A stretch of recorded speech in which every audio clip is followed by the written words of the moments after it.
So. Jetzt nochmal. Jetzt sehe ich wieder, dass ich wieder live bin. Also es hat anscheinend wieder im Internet hier rumgehubbelt und gehackelt. Dementsprechend warte ich jetzt nochmal, bis die Leute in etwa wieder zurück sind. Und es tut mir leid, es hat anscheinend wieder das Internet geholpert. Auf Ammo hieß es, ja, Serverproblem. Herzlichen Glückwunsch.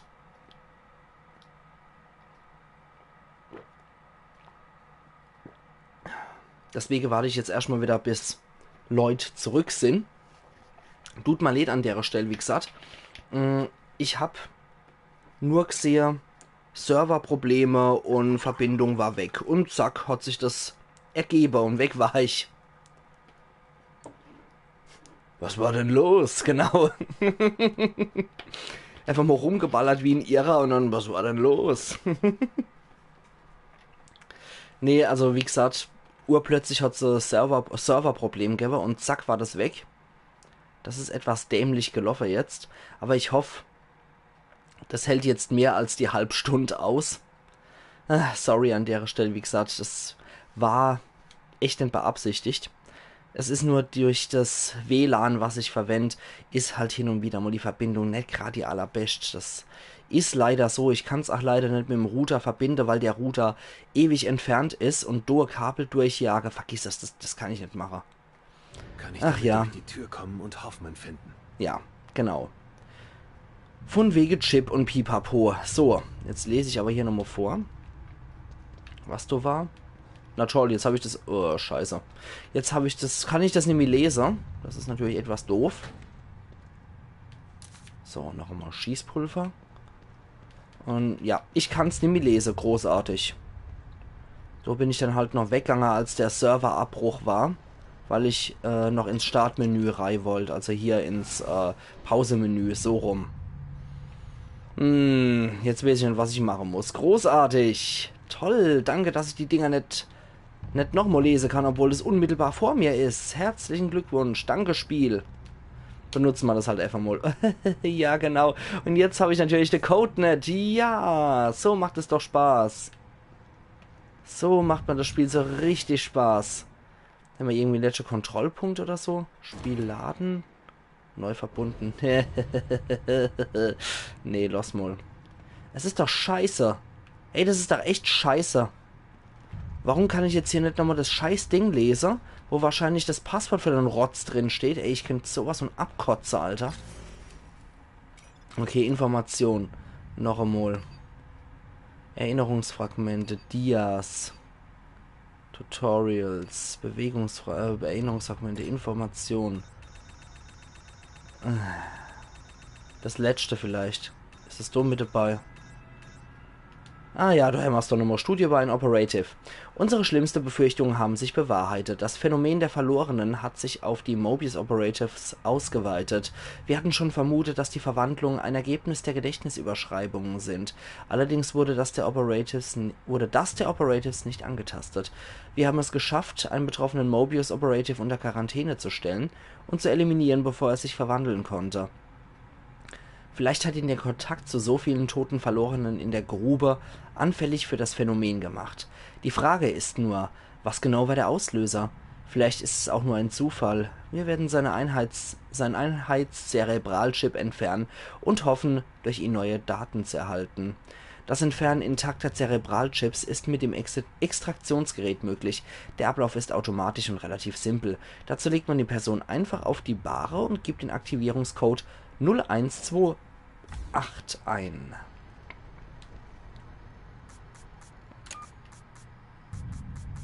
Hm, 0128. So. Okay, mal sehen, was passiert. Ach nee, Mensch.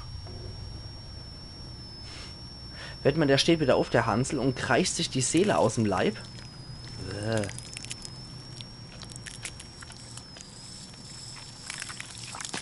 Muss dann das immer sein. Aber der ist ja eh schon tot, insofern. Verwandelt hat er sich auch noch nicht.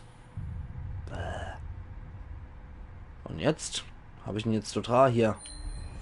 Einheitszerebralchip. Dieser elektronische Chip wurde aus dem Mobius Operative ins Gehirn eingepflanzt. Ja, geil. Zum Glück ist er schon tot. Ich muss aus diesem Labor raus. Ja. Ja, natürlich. Komm, ist klar. Ach, Mensch. Nie kann ich es einmal einfach haben hier in dem Spiel, oder? Na, wie viele Schimlis kommen jetzt schon? Ja, gut, dass die alle hier aus einer weggekarrt wurden. Ach du Scheiße. Jetzt stolpern wahrscheinlich so ein paar von den Gestalten hier durch die Gänge.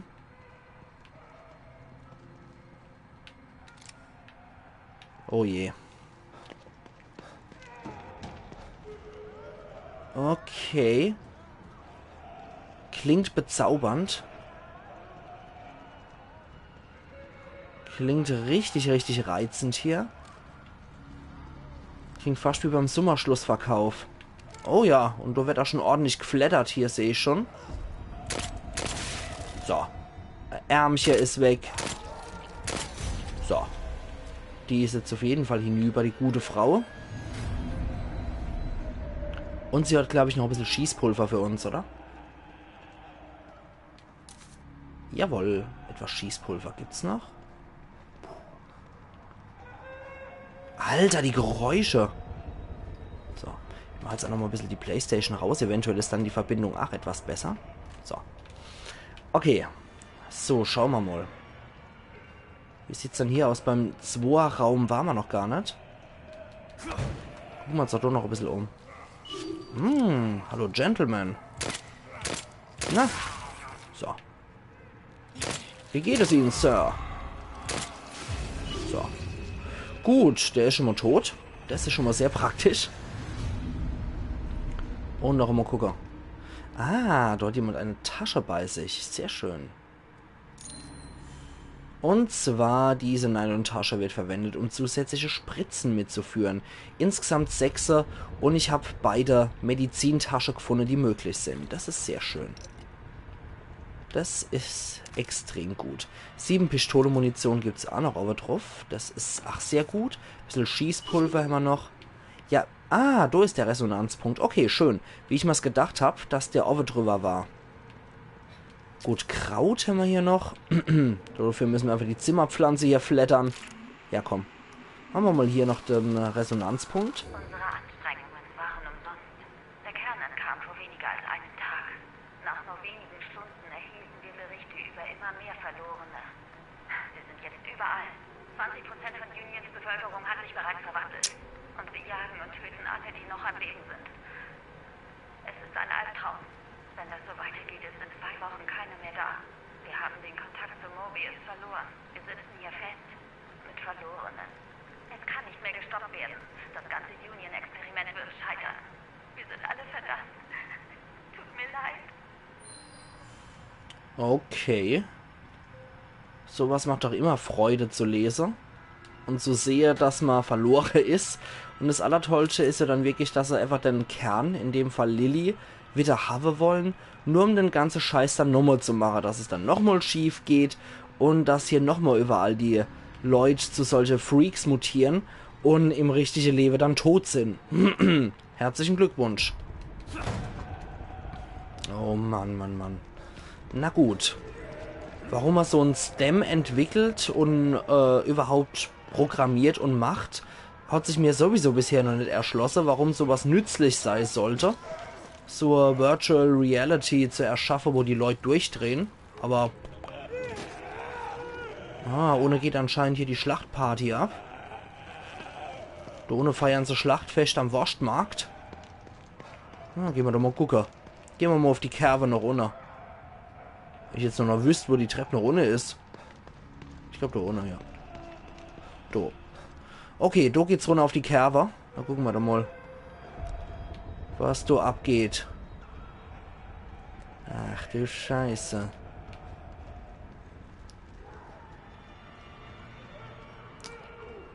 Alter, was für Geräusche. Das ist schon der erste hässliche Hansel. So, der ist schon mal tot. Und dadurch, dass ich Annie mit Schalldämpfer verwende, ist es auch nicht so offensichtlich, wenn ich hier durch die Gegend baller. Das ist schon... Alter! Also diese Geräusche sind ja echt widerwärtig ohne End. Und ich hätte ganz gern meinen Rücken frei. Sprich, ich würde gern so viele von den Quatschköpfen abknallen wie möglich. So, dann schleichen wir uns doch mal an. Eventuell können wir hier auch nochmal einen heimlichen Angriff starten. Und den Freak hier so abstecher. So. Okay, das war schon mal gut. Ich mache nämlich nicht allzu viele Schleichangriffe hier im Spiel. Dafür gibt es jetzt... Oh nein, dafür gab es 300 Glipper. Oh Gott im Himmel. Das ist das, was hier die ganze eklige Geräusche macht. Na gut. Wir haben es jetzt eh schon gegen uns. Alter, ist das ekelhaft. Ist es endlich tot? Na Gott sei Dank. Das war das, was die ganze Zeit die eklige Geräusche gemacht hat. Wäh. 1500 Blubber gibt's noch. Igitt. Wäh. Okay, ich bin echt immer dafür, die Quelle von solche widerwärtige Geräusche zu eliminieren. Okay. Da war aber auch noch ein... Sehr schön, aber da war auch noch ein anderer Gang. Du hinne, genau. Da wollte ich noch hier. Weil ich noch gucken wollte. Hier. Zip.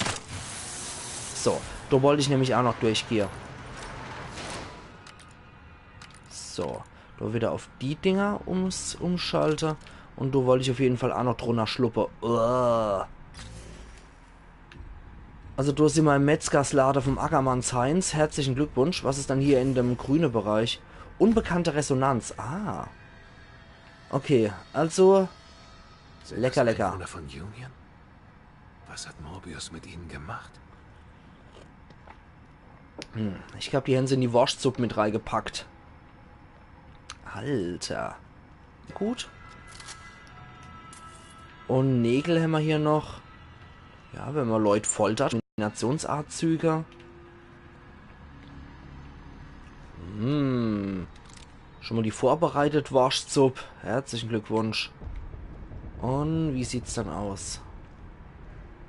Wirk. Überall noch die Säcke hier. Das ist natürlich auch sehr vertrauenserweckend. Ey, wehe, die Geistergretel kommt wieder. Das ist das Allerschlimmste, was eh passieren kann, meiner Meinung nach. Okay. Das sieht aber eher aus, als wäre der Parateo hier wieder aktiv gewesen, oder? Mobius. Alles Mobius-Säcke. Und Hinetra oder so ist nix, was ich mal holen könnte. Und hier ist auch nichts weiter. Untersuchen. Da geht's ja ziemlich tief runter. Mutter, ein Loch. Sehr clever mal wieder bastel. Jetzt genauso gut auch auf Pelze sagen können, Mutter, ein Loch. Aber, oh je. Ja, das sieht irgendwie noch der Handschrift vom Parateo aus. Wie schaut's hier aus? Da haben wir nochmal einen PC zum Lesen. Computerdatei, Beobachtungen in der Grube. Hier ist es so einsam und unheimlich. Ich werfe diese Leichen, diese Dinger in die Grube. Aber es kommen einfach immer mehr. Warum bin ich überhaupt hier gelandet? Ich höre Dinge, Stimmen. Sie kommen aus der Grube. Das kann nicht sein. Aber wenn sie nicht aus der Grube kommen, dann sind sie in meinem Kopf. Und das ist noch schlimmer. Akustische Halluzinationen gehören zu den Symptomen. Nein, ich kann nicht infiziert sein. Das ist kein Virus oder Bakterium. Das ist eine mentale Sache, die nur Bewohner infiziert, deren Erinnerungen umgeschrieben wurden. So haben sie es mir zumindest gesagt. Scheiße, ich muss mich zusammenreißen. Es ist nur die Einsamkeit, die mich so denken lässt. Die Einsamkeit und die Nähe zu diesen verrückten Leichen. Es handelt sich nicht um das Phänomen. Oh nein. Es kommt. Nein, nicht die Geistergretel, nein. Oh, fuck. Nicht die schon wieder. Nein. Oh, nee. Bitte. Jetzt kann ich jeden Kommentar im Chat gebrauchen, um nicht allzu sehr dran denken zu müssen, was da kommt. Ey, das ist so ekelhaft. Ich hasse diese Passage mit dem Vibe. Die ist so gruselig. Oh, nee. Beim letzten Stream habe ich es ja wunderbar umgehen können, aber jetzt... Oh, scheiße. Oh Gott, nee. Und ich hab... Ach, nicht vor zu rennen. Ich weiß nicht, was passiert, wenn ich jetzt rennen würde. Ganz langsam raus hier. Natürlich! Nein! Oh, Alter, verpiss dich! Oh nee, jetzt bin ich ja wieder in einem anderen Gebiet. Nein. Dieses Ding schon wieder. Ja, kann ich hier einfach töten?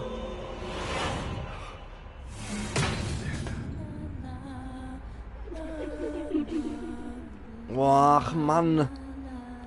Ist das ekelhaft. Kann ich die Alten einfach abknallen, Mann?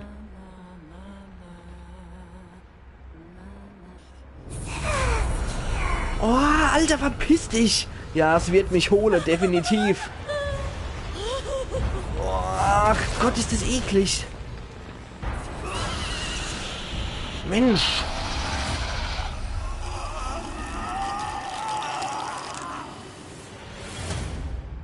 Und es hat mir die Seele ausgesaugt. Na, herzlichen Glückwunsch. Alter, ich hasse es. Ich hasse es, wenn diese Kreatur kommt. Das ist so ekelhaftes Vieh. Allein schon dieses disharmonische Summer und die Bewegungen, diese ruckartige, zuckende Bewegungen, ey, das ist so ekelhaft.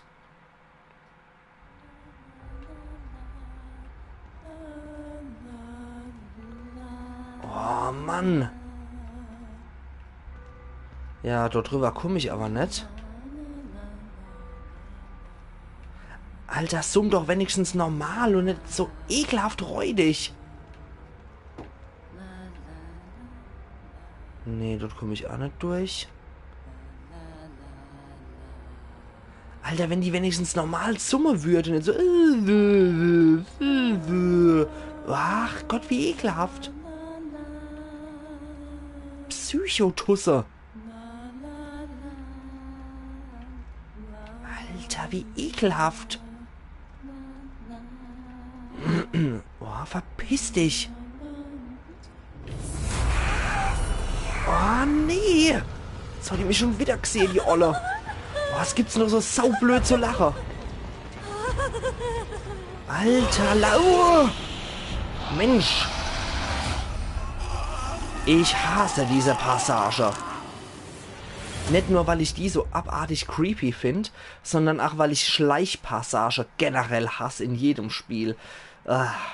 Ich krieg total Aggress hoch 3, wenn man da so ewig lang warten muss und dann passiert nichts und dann muss man sich dummeln und dann hat man sich zu sehr gedummelt und dann wird man verkloppt. Oh Mann, ich hasse das, da krieg ich einen Hals wie Keksdos. Sorry, aber du kennst dich echt ausrasten bei so einem Scheiß. Vor allem, weil ich durch diesen widerlichen Gesang hier noch total auf Hochspannung bin. Ja, wenn die wenigstens harmonisch summen würde und diese rumgeschmiere, rumabgestinke. Das ist so ekelhaft und ranzig, Mann.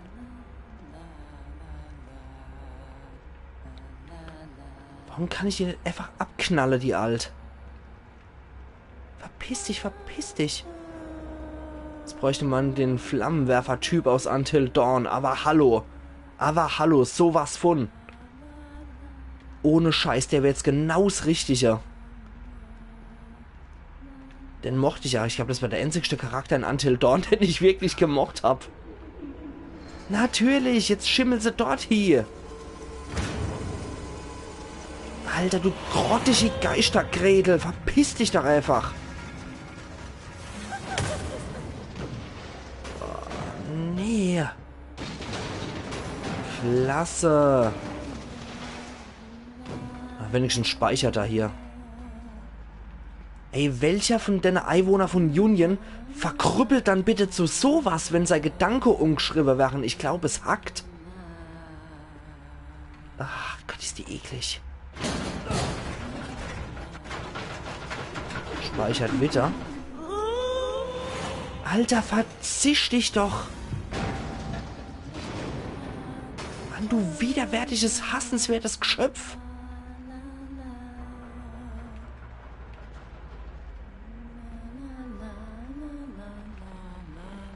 Und ich hasse es, diese Schleichpassage jedes Mal machen zu müssen.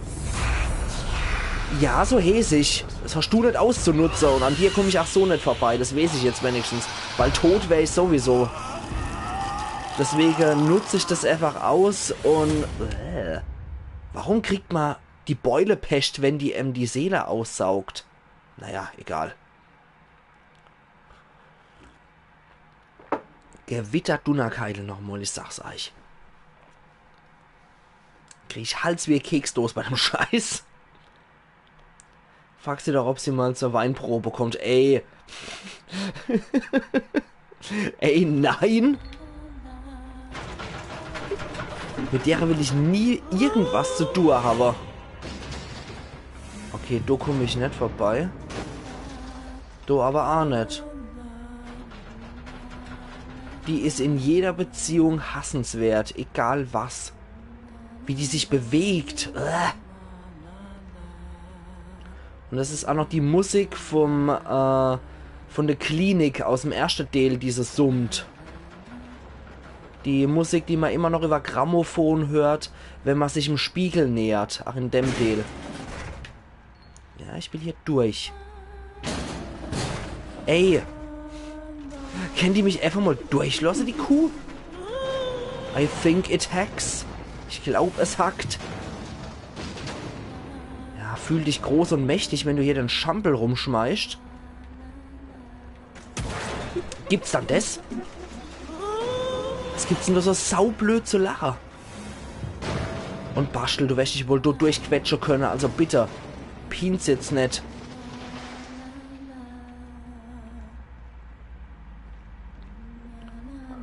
Boah, Gott. Boah, Alter, zieh Leine. Zieh Leine, Gretel. Alter, ich geh kotze ohne Scheiß. Ich hasse die Passage mit der. Das sind die übelste im ganzen Spiel. So, und jetzt. Renn, renn, renn, renn, renn! Dieses Ding schon wieder. Warum verfolgt es mich? Was hat es mit diesem Ort zu tun? Ich will's gar nicht wissen, Bastel. Ich will einfach nur weg von dem Vieh. Oh, ich will einfach wieder zurück. Brief des Polizeipräsidenten. Datum 17. November 2014. Jetzt kann ich wenigstens beim Lesen wieder ein bisschen runterkommen. Oh. Hier ist Jim. Ich melde mich nur kurz wegen der Castellanos Beacon-Sache. Wir schicken Sebastian zu einer verpflichtenden Beratung. Der Beacon-Vorfall muss unter Verschluss bleiben und nur der Detective könnte das noch gefährden. Wir haben viele Operatives im KCPD, aber nicht genug, um eine totale Informationssperre zu gewährleisten. Entschuldigung.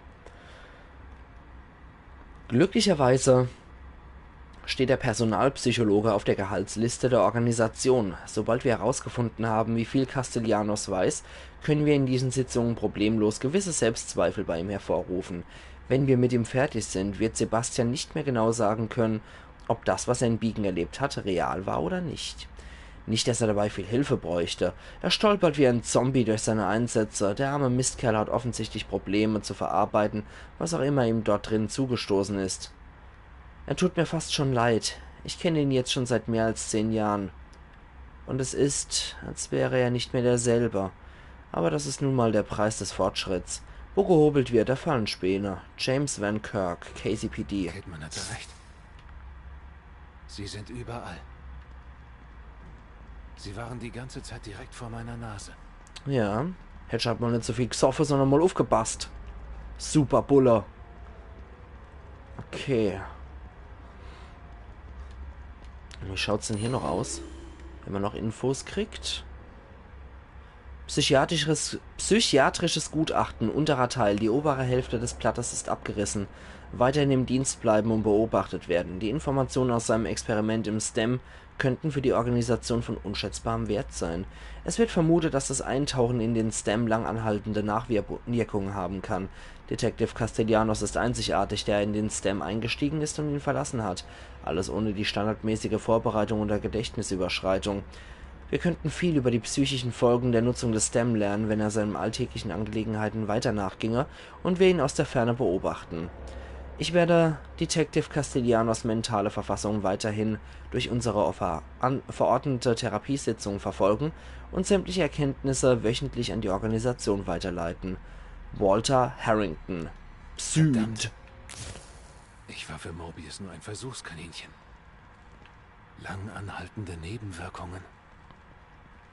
Sie wussten, was der STEM mir antun würde. Ja, die haben ja auch selber an ihm gebastelt. Und anscheinend hat ja auch Ruben Victoriano, beziehungsweise Ruvik, hat ja offensichtlich auch zu ihnen gehört.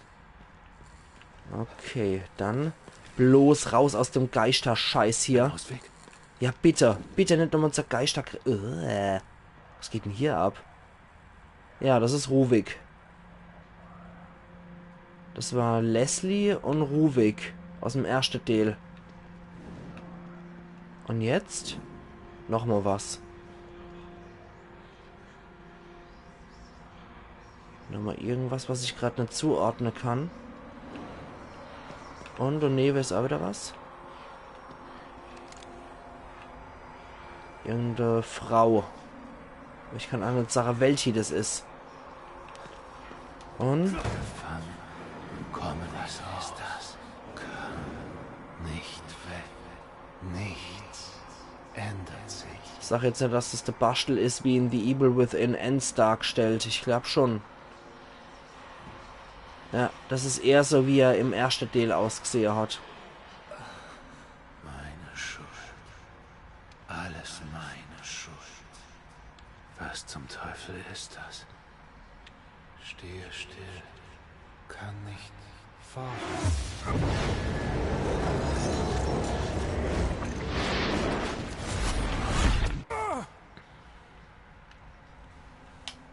Die Quelle meines Schmerzes bin ich.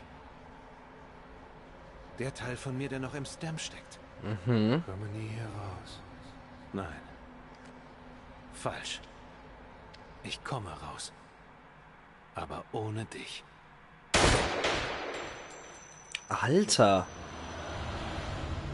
Das mag Geheimlabore. Was war das? Das hat sich anders angefühlt. Realer. Als hätte sich etwas geändert. Hoffen wir mal, dass es auch das letzte Mal war, dass ich mit der Gut. Geistergredel in Kontakt gerotet bin. Ich habe echt keinerlei Bock wieder auf die. Mein treuer Revolver. Wie lange ist das her? Ist das der aus dem Enser? Das steht mich früher. Trophäe erhalten in Silber. Erlösung. Wahrscheinlich ist es wieder etwas verpixelt, während die Trophäe erschienen ist. Dia gibt's aber 3a noch. Das ist immer dasselbe, was dabei steht. Insofern muss ich das nicht lesen von wegen alte Relikte und Pipapo. Längst vergangener Tage. Aber ich mag das. Ich stehe total auf Dias. Okay, jetzt weiß ich aber Bescheid. Moment, wie war das nochmal? So. Jetzt mag ich aber hier den Waffentyp tatsächlich wechseln. Wenn ich jetzt hier den Revolver habe. 6 im Magazin. 17. Ich weiß nicht, wie viel Schade der macht. Ich probiere ihn einfach mal aus, der Revolver. Ah, du kannst sogar tatsächlich 18 Reihfüller. Das ist doch gut. Probieren wir das doch mal aus. So, jetzt haben wir das gepackt. Hier haben wir den Resonanzpunkt wahrscheinlich abgelöst, oder? Ja. Hier ist nichts mehr markiert. Von wegen Resonanzpunkt Pipapo. Okay, jetzt haben wir eine neue Waffe. Kriegt du dafür, dass ich mich mit der Geistergredel wieder rumschlagen muss? Das ist doch auch schon mal was sehr Praktisches. Und wenn ihr ansonsten zwischendrin schreiben wollt, melden euch einfach. Absolut kein Thema. Ich freue mich über jede Unterhaltung hier. Es muss ja auch nicht unbedingt über The Evil Within 2 sein. Ihr könnt auch irgendwelche absurde Themen oder sonst was, worüber ihr mit mir sprechen wollt, hier einfach anmerken. Und dann können wir auch einfach über irgendwas labern. Ihr bestimmt es, Das ist absolut kein Thema. Jetzt können wir auch hier, wo hier der Chip uns die Tür geöffnet hat. Und dann schauen wir mal, was hier abgeht. Spritze haben wir jetzt auch noch. Dadurch, dass wir die neue Tasche haben, können wir jetzt 6 Spritze aufnehmen. Da wird wahrscheinlich wieder Pistole-Muni sein. 5. Nee, Schrot. Hoppla, Entschuldigung. Schrot sogar und Pistole. Heieiei. Okay. Was geht dann hier ab? Ich bin Sebastian Castellanos und ich erfahre zu verlangen, was hier vor sich geht. Oh Gott. Das sieht nicht so gut aus. Zwischendurch muss ich auch immer mal wieder auf meinen PC gucken, ob der Stream so weit stabil aussieht. Und wie sieht es denn hier aus? Noch mehr Schrotmunition, das ist immer gut. Auf der anderen Seite ist es etwas erschreckend, weil es dann meistens für irgendwelche hässliche Gegner spricht, die jetzt hier kommen. Aber schauen wir doch mal. Was können wir denn hier benutzen? Einfach mal einen Schalterzieher. Okay, der Notfallfeueralarm war das. Das war jetzt nicht besonders clever. Ich vermute, dass irgendein Gegner mit Feuer kommen wird. Oh, Alter, die wieder, die Cat-Dog-Viecher. Okay. Interessant. Da würde ich ja was sagen. Ich mache jetzt hier den Waffentyp Revolver. Mache ich mal statt etwas Schadens... Also die macht ja nicht so viel Schade, die Schalldämpfer-Pistole. Aber sie ist dafür halt leiser. Noch mehr Schrotmunition. Ich witter irgendwie ganz, ganz kräftigen Bosskampf. Irgendwie schreit hier alles noch Bosskampf. Und was haben wir hier noch? Moment, da war noch was. Und zwar Pistolenmunition, 5 Stück. Das ist sehr gut. Okay. Also, im Achbehalter. Was? Stimmen. Ja. Noch mehr Schrotmunition. Wahrscheinlich dort. Alter Falter. Da mag ich mich aber vorher nochmal hier wirklich überall umgucken, bevor ich zu deiner Stimme gehe. Ja, dass ich wieder irgendwo irgendwas verpasse. Ne, von dort komme ich. Da bin ich entlang gewatschelt. Hoi, Kra. Alles klar bei dir? Verrät mich, dass auch du es hierher gepackt hast. Okay, dann schauen wir mal, was hier jetzt wieder Garstiges kommt.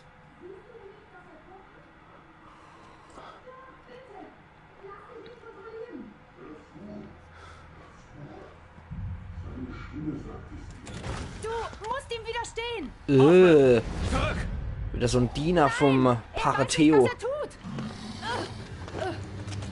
Ja, mal wieder so ein Diener vom Pareteo. So ein Flammenwerfer-Typ. Liam! Nicht! Okay. Wen meinen Sie mit Liam? Ja, und der gehört offensichtlich zum Theo. Ja. Klar, diesmal mit ein bisschen mehr Zeit. Mein Sohn schläft schon. Alles klar, schön. Freut mich, dass du dann auch etwas länger dabei bist. Und wer ist es? Kommen Sie mir Liam? nicht in die Quere. Kennt man denn? O'Neill, was ist passiert? Ach, Theodor hat mir den Weg gezeigt. ach, Moto. Ich gehöre jetzt ihm. Ich habe ihm geholfen. Und dafür hat er mir ein neues Leben verschafft. Ja, sehr schön ist, wie es Leben als aussieht. Sklave. Du wirst es nie verstehen. Und dafür sollst du brennen! So dafür, dass ich ganz am Anfang gedacht habe, der O'Neill wäre noch einer von der sympathischsten, da der recht cool aussah, Die Flammen löschen. ist der jetzt doch ziemlich ekelhaft. Ups, dann komm mal her, du Widerling.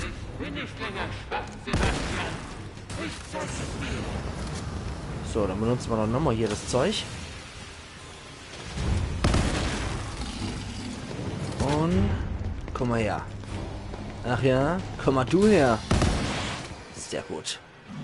Das war jetzt schon einigermaßen gut getroffen und schade gemacht. Die Spielchen sind vorbei. So, was macht er denn jetzt Garstiges? Ey! Aufkehrt wird. Es gibt nur so saublöd zu lachen. Ey, vorsichtig. Immer vorsichtig mit deiner hässlichen Rieb. Tut mir leid, Meister. Ich lasse ihn nicht entkommen. Ups, das war schön daneben. Jetzt gibt's auch was auf der hässliche Washing.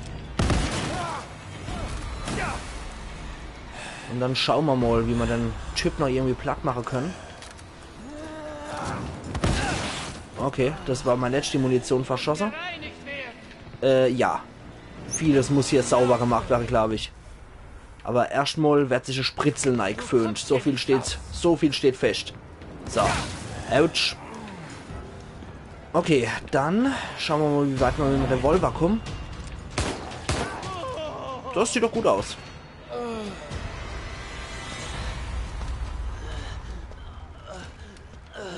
Paar Mal mit der Schrotflinte in die Schnauze und dann mit dem Revolver. Da hat sich das erledigt. Gut. 2 Likes habe ich sogar schon gekriegt. Dankeschön. Danke, Sebastian. Ja, gern geschehen. Endlich befreit von seiner Stimme. Von meinen Ängsten.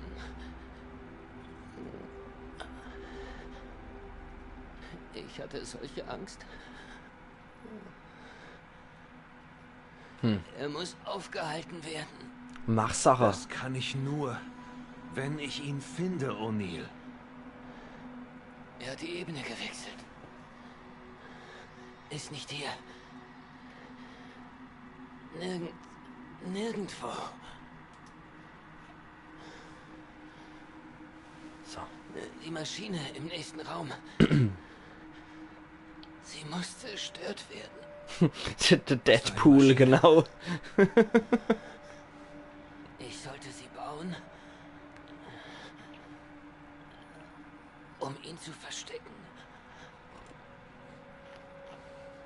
Sie muss zerstört werden. Um ihn zerstören zu können. Ja. Hätte ich das nicht am Anfang mit einer blöden Ängste hier verkneifen können, da hätte ich jetzt ein bisschen mehr erklären können. Was Sterbende passiert? können manchmal so blöd Wie sein. ist O'Neill zu diesem Ding geworden? Keine Ahnung. Ich war in meinem Unterschlupf, seit sie weg Viel war. wichtiger ist ein Als Liam Flammenwerfer. mich bat, ihn zu treffen, war blinkt. ich so erleichtert, seine Stimme zu hören. Aber das war nicht Liam. Er war dieses Ding. Ich wollte zu ihm durchdringen. Aber sie haben ihn ja gehört. Theodore Wallace hat etwas mit ihm gemacht. Armer Kerl. Ich wollte ihn nicht töten. Jetzt Sie ist hatten es keine vorbei. Wahl.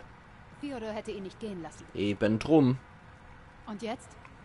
Schauen wir uns die Maschine an, die O'Neill erwähnt hat. Ich glaube, sie ist auf der anderen Seite des Raums, in dem sie uns gefunden haben. Und wie gesagt, noch viel wichtiger, das Ding blinkt. Beschädigter Flammenwerfer. Trophäe erhalten ins Jenseits in Kupfer. Die Brennstofftanks dieses Flammenwerfers sind irreparabel und beschädigt. Wenn du ihn benutzen willst, musst du Ersatzteile finden. Da die Waffe aus speziellen Teilen zu bestehen scheint, musst du eine ähnliche finden, aus der du die Tanks ausbauen kannst. Allerdings hast du das Gefühl, dass das nicht so einfach, dass nicht einfach eine so herumliegen wird. Ich habe aber schon 2 von den Dinger. Könnte ich gebrauchen, aber er ist kaputt. Mit den richtigen Teilen allerdings. Ich habe doch schon 2 Tanks mir von solche Pyromane hier besorgt. Wenn ich da gerade mal gucke. Ausrüstung. Also ein Flammenwerfer wäre schon ziemlich edel als Waffe. Armbrustbolzen, Komponenten. Wichtige Objekte. Beschädigter Flammenwerfer. Gerade mal gucken, da haben wir sie doch. Flammengastank. Ja. 2 davon werden ausreichen, um die Tanks eines ansonsten funktionsfähigen Flammenwerfers zu ersetzen. Habe ich. Und da haben wir's. Müsste ich eigentlich basteln können. Bei der Werkbank vielleicht.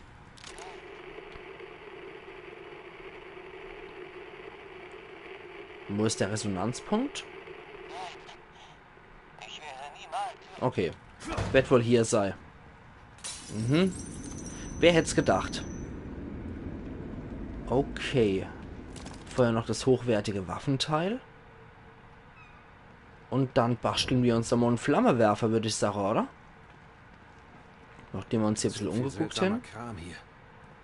Anscheinend hat er was gebaut. Bei so Endkämpfen in Third-Person-Adventures fehlt mir so langsam die Innovation. Das Ganze hat Metal Gear 2 in die Welt gerufen und wurde mit Resident Evil 4 erweitert, aber so langsam wirken auf mich alle Kämpfe in den Spielen gleich. Ja, es ist halt einfach so.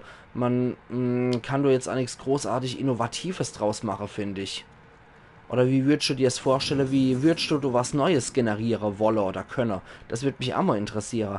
Weil klar, es wirkt immer irgendwie gleich, aber trotzdem, ich habe persönlich dann auch keine Idee, wie ich es machen könnte, wie ich es anders machen könnte. Sehr schön, dann können wir jetzt bauen. Tatsächlich. Flammenwerfer. Mit dieser seltsamen Waffe kann schnell ein Bereich in Flammen gehüllt werden. Die Waffe ist schwer und schränkt die Bewegungsfähigkeit ein. Das Flammengas wird bei der Herstellung sofort in den Flammenwerfer geladen.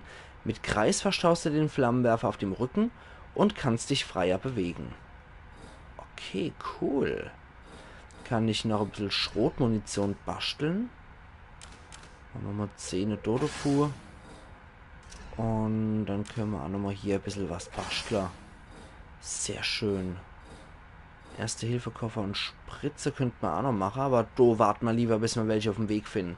Die Antwort auf alle Fragen: Dark Souls. Das wäre viel offener und nicht so starr am Bild gebunden. Habe ich aber nie gespielt, Dark Souls. Insofern sagt man das jetzt leider nicht viel. Okay, dann könnte man hier noch Magazin vergrößern. Das wäre, glaube ich, auch noch recht praktisch. Hier von der Pistole-Waffe. Die Nachladegeschwindigkeit. Na komm, das ist jetzt nicht so wichtig. Sieht es dann hier aus? 140 Teile. Machen wir das doch mal. Das sieht gut aus.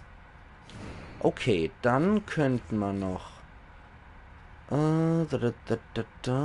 Die Flammenwerfer können wir aber hier nicht verwenden. Gerade mal gucken. Wieder ein Grund, das zu spielen.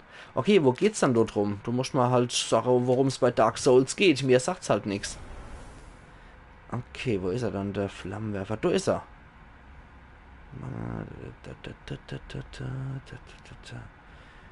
Machen wir es mal statt die Armbrust. Okay, dann bin ich immer gespannt. Das Ding werde ich auf jeden Fall mal einsetzen. Aber vorher wird gespeichert. So. Und neu verbunden. Nicht abbrechen. Ich will hier drüber speichern. Genau. Yay. Okay. Na dann, gehen wir wieder zurück. Und hier haben wir den Resonanzpunkt. Den können wir uns jetzt auch nochmal anhören. Ich werde niemals ungehorsam. Natürlich werde ich. Ja, ich werde doch nicht Vaters Strümpfe tragen. Natürlich. Die Maschine läuft wie geplant.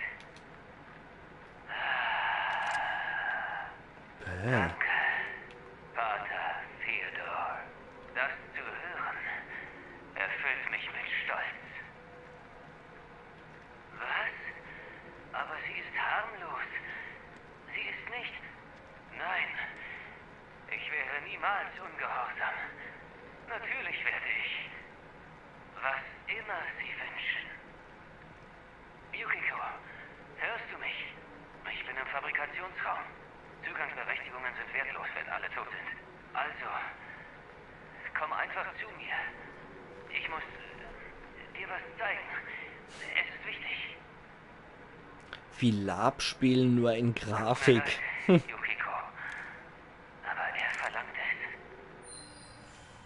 Aber ich weiß nicht, ob das was für mich ist. Insofern postapokalyptisches reines Mittelzeitalter. Okay. Und schon etwas merkwürdig.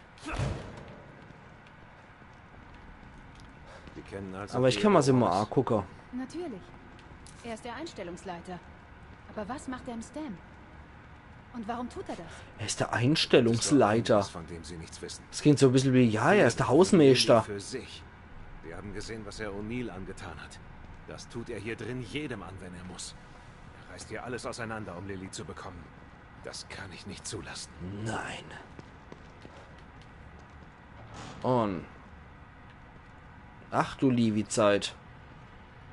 Hier sieht's aber auch gut aus. Was ist das?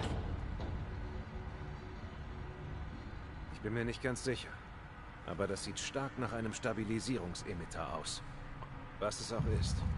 O'Neill sagte, wir sollen es zerstören, also tue ich es. Ja, beim letzten Mal, als wir das gemacht haben, ist so ein Kamerakerl arg gewackelt, guck mal. Ich dachte schon, du hättest mich vergessen. Hast du deinen Kuchenteig schon scharf gemacht? Ja, ich brauche nur eine Gelegenheit, ihn einzusetzen. Gut, ich schicke dir meine Koordinaten. Bring die dicken Knarren. Wir gehen auf die Jagd. Verstanden, bin schon unterwegs. Bis bald. Sehr gut. Bin ich immer gespannt. 2 Sekunden später ist er schon hier. In Operation. Ich bin hier fast fertig. Sag Bescheid, wenn es losgehen kann. Sprich mit Esmeralda, wenn du bereit bist, die Sprengladungen scharf zu machen. Alter, hier hat sich aber jemand echt hier schön mit Kerze eingerichtet. So ein Stabilisierungsemitter. Na gut, ich gucke mich jetzt noch mal kurz im Raum um. Und dann jagen wir den Quatsch in die Luft. Schön. Da ist noch eine Statue gewesen mit einem Leichenschrankschlüssel. Die werde ich eh nicht alle finden hier im Spiel. Dafür bin ich dann oft immer zu blind für sowas. Aber Läschen, dafür hat sich das Umgucken doch echt gelohnt. Dann haben wir noch 45 Waffenteile hier drin. Was unser derzeitiger Besitz an Waffenteile schon etwas mehr als verdoppelt hat. So. Sag mal, Torres. Ich weiß auch nicht, was ich da mit Dark Souls vergleichen könnte. Dafür ist es zu eigen. Es ist halt sehr rollenspielbefangen.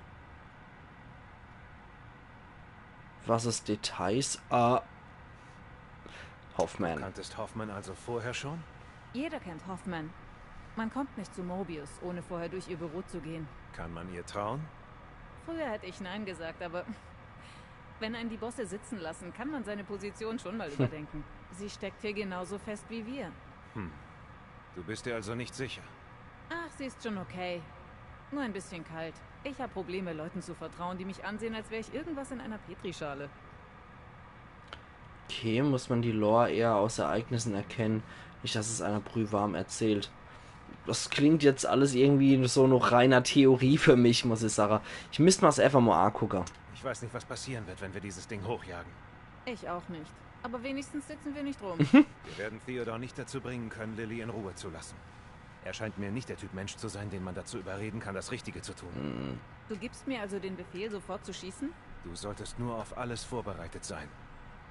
Schwer zu sagen, was hier gleich geschehen wird. Nichts für ungut. Aber wie kommt jemand, der so klug und eigensinnig ist, in eine Organisation wie Mobius? Ich war Sprengstoffexpertin bei der Army. Sie haben mich für verdeckte Operationen an Mobius ausgeliehen. Als mein Dienst beendet war, meldeten sie sich. Und du hast einfach so mitgemacht? Sie haben sich ziemlich gut verkauft. Sie sagen einem nicht alles, wenn man beitritt. Ich hatte einige Aufgaben, auf die ich nicht stolz bin. Sie erwarten blinden Gehorsam und wenn man sich widersetzt, als Myra mir die Chance bot, rauszukommen, musste ich sie einfach ergreifen. Trotz der Dinge, die ich tun musste, habe ich noch einen Funken Moral in mir. Mach's mal Reicht scharf. das, um die Maschine hochzujagen? Das reicht für 10. Bereit, wenn du es bist. Fangen Es wir's kann an. losgehen. Besser jetzt als nachher, oder? Ich schaue mir die Ausrüstung im anderen Raum an. Viel Glück. Viel Glück, du musst mir einfach das Ding hochjagen, also bitte. Aber dann haben wir die als Verbündete jetzt anscheinend. Okay, los geht's. Operation Arschtritt beginnt in 3, 2, 1. Rums. Wer hätte es gedacht, das fliegt in die Luft. Und die 2 Helden gehen auch okay, nicht in Torres? Deckung dabei. Das sind Torres, doch 8 2 Helden. Wo bist du? So. Sebastian Castellanos. Der Pareteo wieder. Sie weigern sich, in die Dunkelheit zu treten. Also versuchen Sie, mich ans Licht zu bringen. Ihre übereinten Entscheidungen waren schon immer Ihr Verderben. Kommen Sie. Ich warte.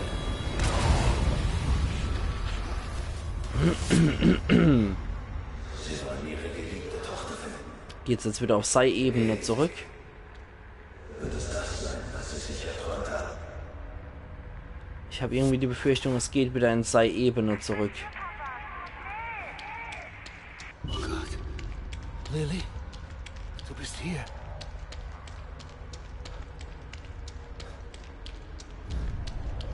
Dark Souls. Kapitel 12, der Abgrund. Klingt ja schon mal ganz großartig. Dark Souls siehst du zum Beispiel Okay. Die Stimme muss ich mit dem Kommunikator finden. So, jetzt kann ich auch deins lesen. In Dark Souls siehst du zum Beispiel Panoramene. Was? Ich bin doch auch ein Knetkorb. Panoramen im Hintergrund. Berge, Wälder, Landschaften, alles ist miteinander verbunden und du kannst es untersuchen. Okay. Ah, nicht verkehrt. Ich bin hier, Papa. Schnell! Gleich. Erstmal hole ich mal hier das Zeug. Schießpulver und Schrotmunition ist halt wichtig, Clanny. Das musst du auch mal lernen. Wo bist denn du Sabberjockel? Ah, du bist. Und du ist außerdem noch Glipper. Den darf ich einfach kummeln lassen. So. Und aus der Richtung kam die Stimme. Warte mal, wo ist denn jetzt der Sabberjockel? Da ist er. Ach, lass mich doch in Friede, du ekliger Freak. So. Ups, der lebt hier noch. So, jetzt aber. Handaxt haben wir noch. Und hier ein bisschen Glibber. Sehr schön. Okay, jetzt suchen wir nur noch der Stimme. Ich bin hier, Papa. Schnell! Okay. In die Richtung weiter. Das sind da irgendwelche Geifer-Freaks. Ja, wo seid ihr dann?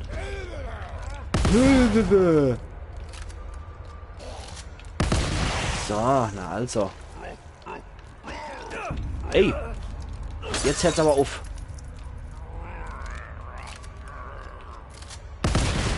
So. Sprich, alles was du siehst, ist begehbar, wodurch es wie Tomb Raider zu einem Entdeckerdrang kommt. Die Kämpfe sind bockschwer. Oh je. Bockschwer finde ich schon mal nicht so gut. Ich hab's eigentlich eher lieber, wenn man relativ gut und flüssig durchkommt, um ehrlich zu sein. Ich mag zwar Herausforderungen, aber nicht sowas, was wirklich richtig heftig ist, wo man kaum weiterkommt. So bockschwere Dinger sind eher nicht so mein Ding. Muss ich gleich mal dazu sagen.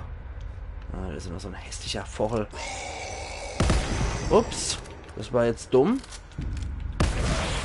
Alter, der ist fast so hässlich, dass er ein Komparse in einem Bud Spencer und Terence Hill Film sein könnte. So. Aber nur fast. Okay.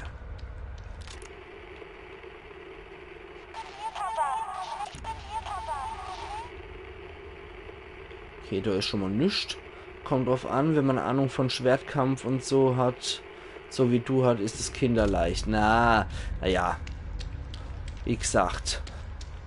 Ahnung ist übertrieben, würde ich sagen. Weil es kommt immer aufs Steuerungssystem an. Wenn das scheiße ist, dann tue ich mal ziemlich schwer mit Kämpfer. Wenn es recht einfach ist, das System, dann geht es auch. Wäh! Klingelingeling, klingelingeling, klingelingeling. Hier kommt der Tumormann. Bäh. Igitt. Pfui Teufel, Tumormann. 900 gibt er wenigstens an Brühe für uns. Okay. Der war schon tot. Na gut, dann muss ich wohl dort durch. Aber vorher zerre ich mir erstmal so Spritzelrei, so Gutes. Und dann schauen wir mal, Also, zieh du Ochs, dreh das Ding. You spin me right round, baby, right round, like a record, baby, right round, Und ist der hinter mir oder vor mir? Ah ja, da ist er ja der Speckmann. So. Ah, der ist schon tot. Nur Ammo drauf schieße, das war natürlich praktisch. Das ist sehr simpel. Schild hochhalten, wenn man angegriffen wird. Schwerter zücken, wenn keine Deckung, Realverhältnisse eher. Okay. Na gut, das klingt ja relativ simpel, aber ich meine mit der Bedienung, jetzt zum Beispiel bei Gothic 1 habe ich wieder gemerkt, du hast dann immer dieses STRG und noch vorne für ganz einfache Aktionen, für Sache aufmache oder mit Händler spreche und so. Das ist schon etwas umständlich alles. Und wenn das so Systeme sind, Alter, wenn das so Systeme sind, habe ich schon etwas Probleme mit der Steuerung. Aber wenn das System einfach ist durch Klicks und so weiter, dann ist das auch etwas einfacher natürlich zu handhaber als Kämpfer. Alter, aber guck mal die ganze Gestalt hierher. Das ist echt wie bei seiner Prügelei. Igitt! Wie bei seiner Prügelei in einem Bud Spencer und einem Terence Hill Film. Überall die hässliche Gestalte, die da angerannt kommen. Geronimo! Alter! Da ist auch noch so ein Geronimo. So. Gewitter erleiht. Ist der tot? Ja, Gott sei Dank. Das war jetzt auch ein ganz ordentliches Geraffel hier mit deinen Freaks. Manometer. Und sowas passiert einfach nur, wenn man normale Leute hier, die im Stem verbunden sind, die Gedanke umprogrammiert. Alter. Schon heftig. Schießpulver gibt's auch noch. Beim Tumormann gehe ich jetzt mal nicht näher hier.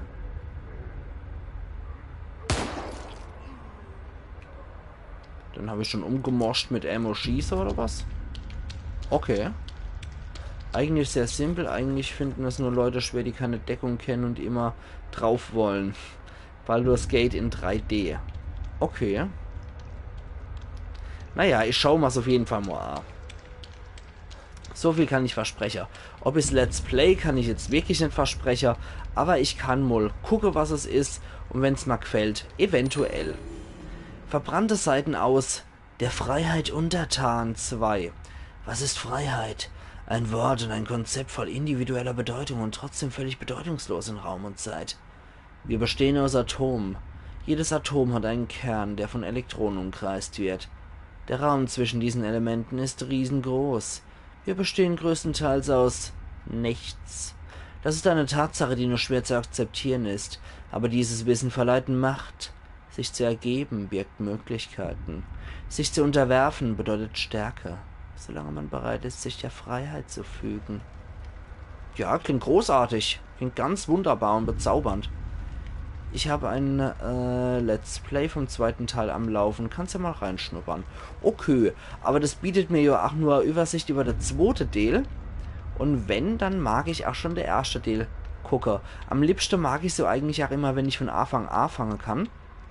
Deswegen habe ich auch bei Uncharted mit dem ersten Teil direkt angefangen und habe nicht einfach, wie das so viele Let's Player machen, jo, ich habe mal Uncharted 1 bis 3 mal einfach so privat gezockt, aber jetzt mache ich natürlich nur hier Let's Play vom neuesten Teil. Das finde ich halt etwas armselig. Ich mag einfach dieses, der Weg ist das Ziel, von Anfang an. Mom, Dad, Me. Oje, oje, oje, das sieht scheißen creepy aus. Okay, da muss ich entlang dann wieder. Aber ich mag mich doch hier in diesem sympathischen Blutmeer noch ein bisschen umgucken. Ich meine nur wegen dem Spielablauf. Ja, wie gesagt, klar. Aber das ist ja so, wie wenn ich jetzt Gothic 1 mit Gothic 2 vergleiche. Da hat sich sehr, sehr viel getan. Insofern, ne? Ich hab's dann lieber schon, dass ich das Richtige sehe. Aber dein Wink mit dem Zaunpfahl kam schon an. Klar schaue ich auch mal bei dir gern rein. So. Wie, du hat sich nichts getan? Also, nee, hat sich doch nichts getan, oder was bei dem Spiel mit der Steuerung etc. pp. Ist die jetzt dort hier? Ich bezweifle es ja irgendwie. Okay. Irgendwie drehen wir uns gerade im Kreis.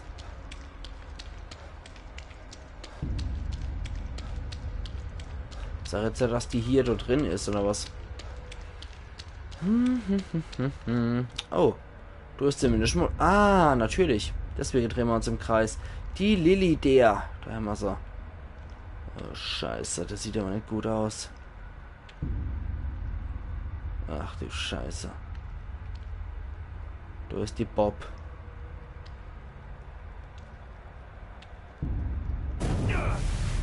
Oh oh. Nicht wie du. Oh nein, gruseliges Mädchen. Aber du warst zu dumm zuzuhören. Nein, das stimmt nicht. Myra hatte Erfolg, wo sie versagten. Sie wollten nicht zuhören. Sie haben beide verloren und gegen dein Selbst verloren. Sie wissen gar nichts über mich. Myra verstand, dass man Ziele durch Gehorsam erreicht, indem man sich fügt. Ja, man merkt auch gar nicht, dass du so begeistert davon bist. Man merkt überhaupt nicht, dass du von dem Spiel höchst begeistert bist und hier Werbung, Zwinker, Zwinker dafür machst. So, jetzt nochmal. Unbekannte Resonanz. Lillys Stimme wurde protokolliert.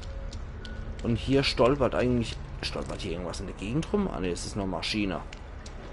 Okay. Aber anscheinend sind hier auch wieder Ruhelose unterwegs. So. Zieh doch einfach Leine, ihr Freaks.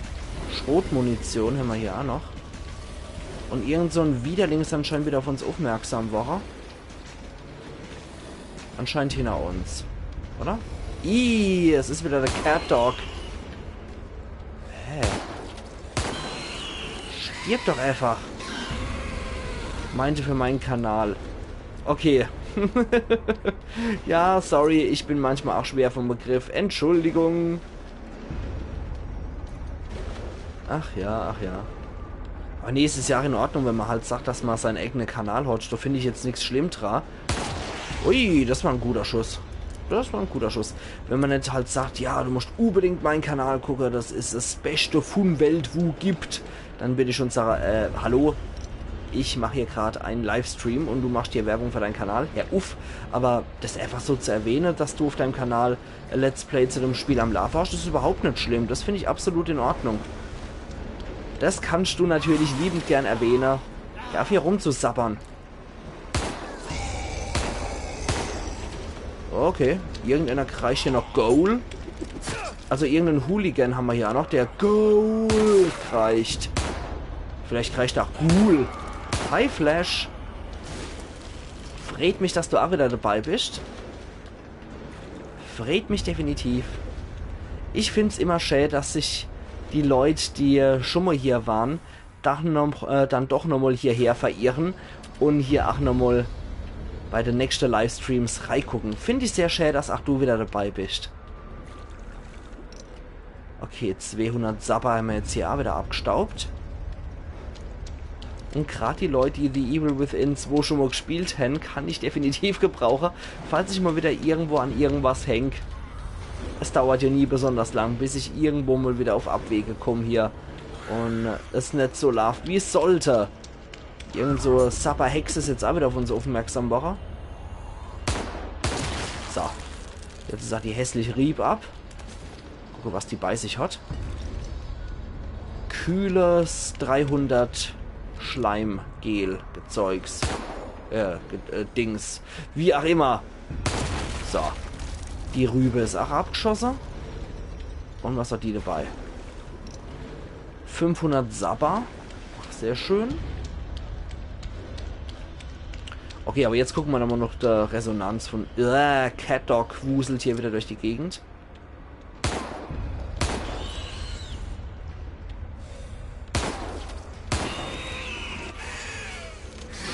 Es ist ekelhaft. Okay, das hat auch nochmal 600 Glibber bei sich. Ich glaube aber, ich muss improvisieren und muss ein paar Pistole-Munition herstellen. Das wird allmählich echt bitter hier. Aber ich habe hier den Flammenwerfer auch noch. Das ist natürlich sehr geil. Den habe ich hier jetzt frisch repariert. Wo ist er dann? Alter! Wo ist es dann? Ach so!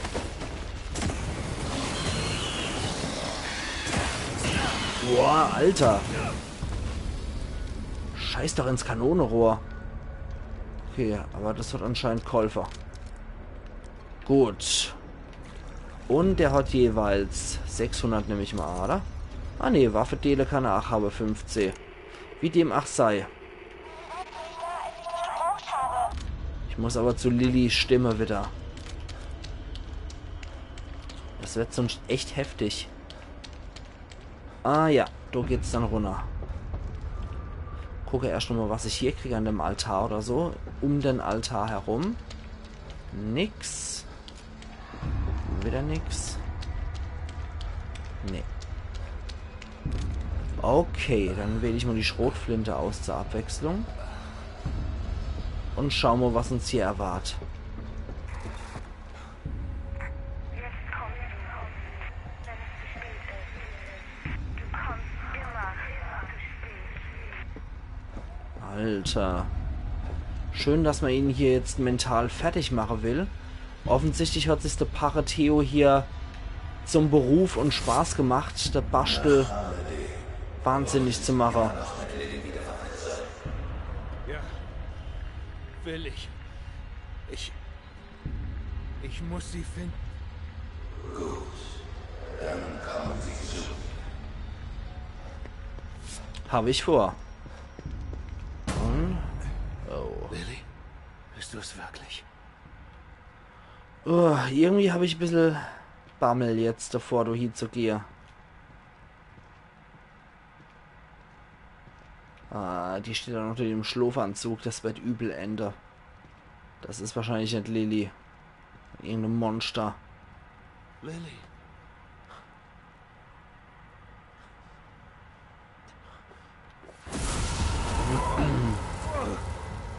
Nein. Lily. Da ist sie. Ihre geliebte Tochter. War das nicht Ihr Wunsch? Papa? Papa, es ist deine Schuld. Warum hast du mich nicht gerettet? Nein. Bitte. Ich konnte nicht. Ich wollte.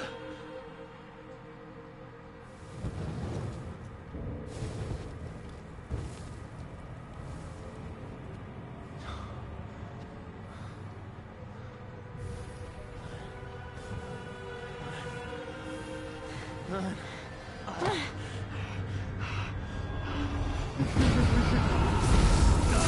Bäh. Alter, wie eklig.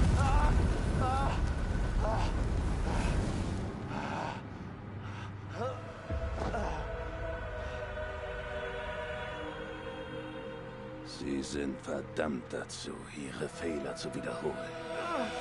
Schließen Sie sich mir an. Und ich kann Ihre Träume erfüllen. Gemeinsam können wir Lily von Myra befreien. Sobald ich die Macht des Kerns besitze, sind Sie wahrhaftig frei. Nein. Man braucht mehr als Kugeln, um mich aufzuhalten. Wann begreifen Sie das? Ups. Du hast auf mich geschossen. Warum? Alter. Wie kam dann die jetzt so schnell her? Typisch Capcom, gehen wieder mal so tief ins Register. Na los. Bringen wir dich hier raus.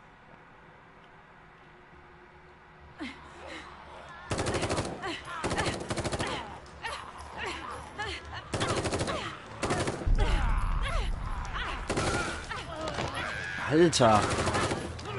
Das geht nicht lang gut hier. Nee. Das geht wirklich nicht lang gut. Oh je, oh je. Er darf dich nicht bekommen. Das musst du diesem Bastard heimzahlen. Sebastian, was ist los? Alles in Ordnung? Nee. Du arbeitest zu viel. Du bist ja ganz durcheinander. Myra. Alter Falter. War wieder ziemlich wirr hier.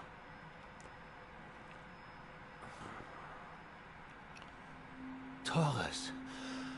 Wo? Ich bin zu Hause. Wie bin ich? Durchsuche das Haus, na großartig. Bastel ist jetzt mal wieder in einem Fieberalbtraum drin. Scheiße. Da hat sich anscheinend der Parateo in sein Hirn gehackt. Lecco mio. Und wie schaut's hier aus? Hier haben wir Lillys Zimmer. Da ist zu. Lilly. Lillys Zimmer. Wie es früher war. Ich wünschte, es wäre immer noch so. Da haben wir noch was. Dia wahrscheinlich, genau. Können wir uns dann später die 2 neue Dias noch angucken. Und da ist nichts weiter mehr. Gerade aber nochmal die Bilder. Akku, ja, also Kinderkritzeleier halt. Typisches Mama, Papa und ich Gedöns, Biene und Blume. Ja, also typische Kinderschmiererreihe halt. Ja, mit einer lachenden Sonne mit Blume. Ein Vater unser Auto, ein Hund, eine Katze anscheinend noch. Das, was Kinder halt so malen. Okay. Dann schaut's hier aus. Ah ne, von dort komme ich jo. Stimmt, von dort komme ich. Und ich verirre mich sogar noch im eigenen Haus. So gut bin ich, was das angeht. Okay, da haben wir noch was. Mysteriöses Symbol. Du hast das Gefühl, das schon mal gesehen zu haben, kannst aber nicht genau sagen, wann oder wo.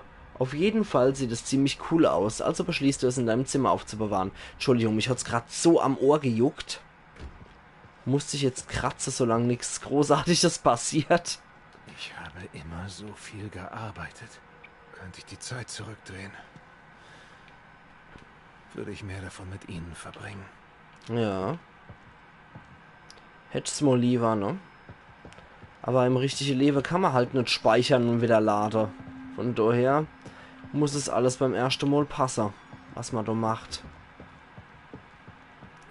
Lilly? Ich will jetzt schon wieder das verbrannte Gesichtsfreak-Kind sehen müssen.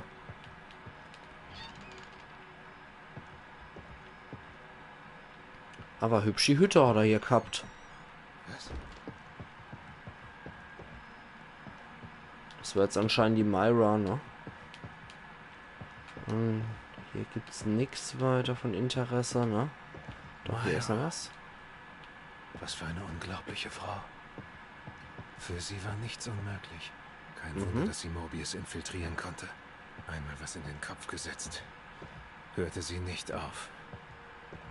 Nicht wie ich. Ich habe immer aufgegeben und habe danach gesoffen. Alter Falter. Da geht's der Haustür schon mal raus wieder. Und sonst können wir noch dort hier. Gucken, ob es da noch irgendwas gibt für uns. Nee, da kommen wir nicht durch. Ach Gott. Du ist auch nix.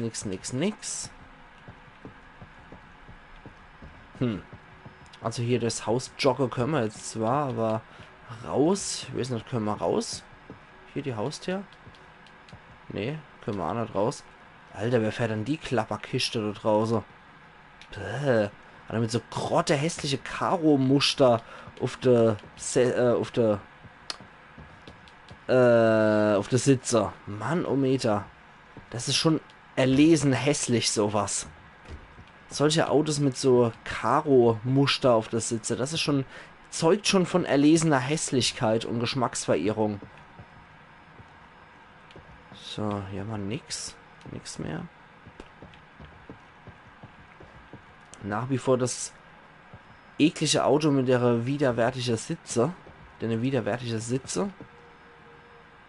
Sieht aus wie Karo-Muster, aber ist das Karo-Muster oder einfach nur genoppt? Ich kann nicht sagen, was es ist. Auf jeden Fall ist es ekelhaft. Ziemlich hässlich. So, können wir jetzt hier den Fernseher vielleicht einschalten oder so? Füße in Händen. Tolles Motiv. Aber irgendwie... Keine Ahnung, was ich jetzt hier noch machen kann. Durchsuche das Haus.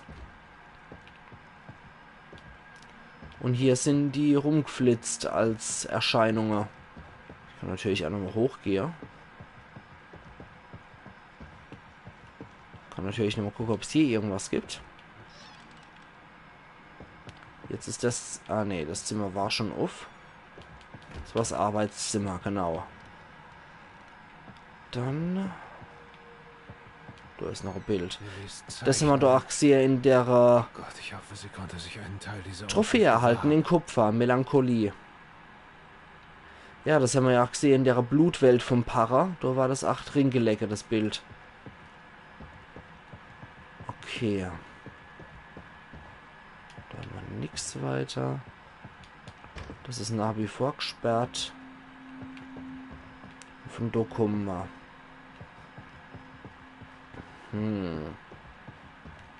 Ich überlege gerade jetzt, weil da unten haben wir jetzt die Erscheinungen gesehen von der Frau und von der Tochter. Die Tochter ist hier verschwunden und die Myra war in der Küche gestanden.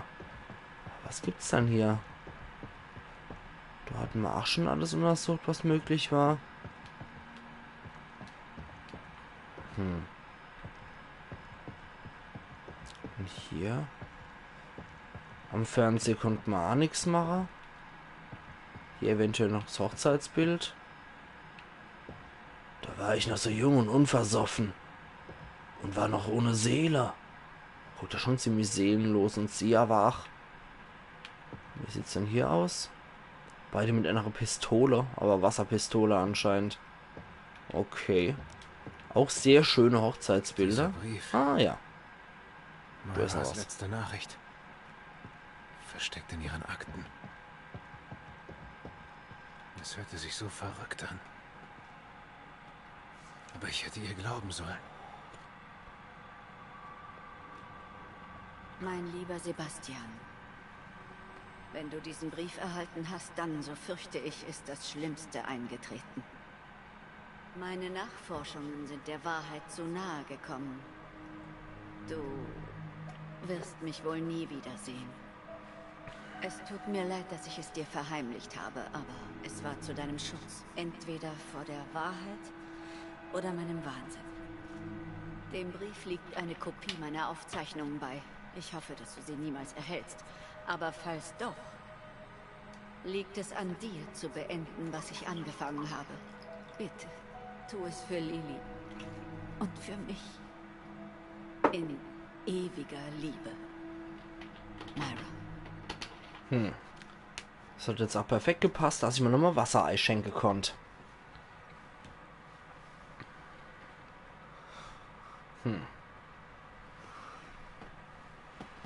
Es tut mir so leid, Sebastian. Sag jetzt ja, dass sie hier im Raum steht. Ah, doch.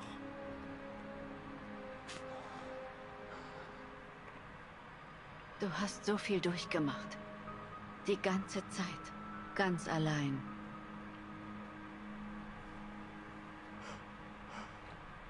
Es ist meine Schuld. Du wolltest es mir sagen. Aber ich habe dir nicht geglaubt.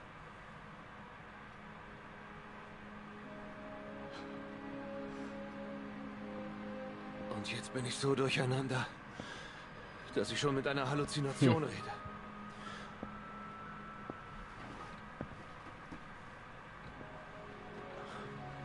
Ich habe dich enttäuscht. Ich konnte Lily nicht aus dem Feuer retten. Ich habe alle enttäuscht. Das stimmt nicht, Sebastian.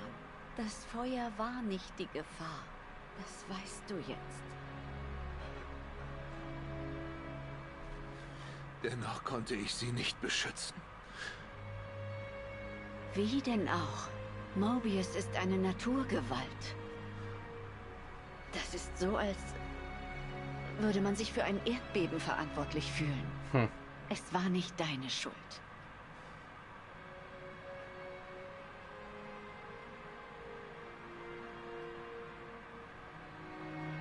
Du musst aufhören, dich so zu quälen. Du bist ein guter Mensch, Sebastian. Deshalb habe ich dich geheiratet. Und diesmal kannst du sie retten. Das ist mal die erst wirklich freundliche Erscheinung hier in dem ganzen Stem. Und die ist jetzt wahrscheinlich auch gleich wieder weg. Ja, natürlich. Immer was Freundliches und schon ist es fort. Zu viele Kräfte sind gegen dich. Du musst stark bleiben. Lass dich von der Vergangenheit nicht besiegen.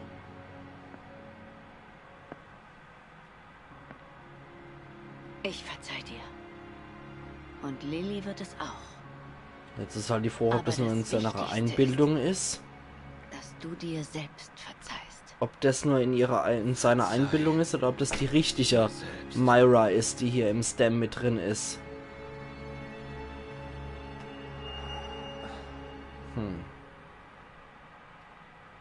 Sie Okay. hat recht. Sie hatte immer recht. Theodor setzt meine Schuld gegen mich ein. Aber welche Schuld? Es ist ihre Schuld, nicht meine. Sie nahmen mir alles. Ich habe es nicht begonnen.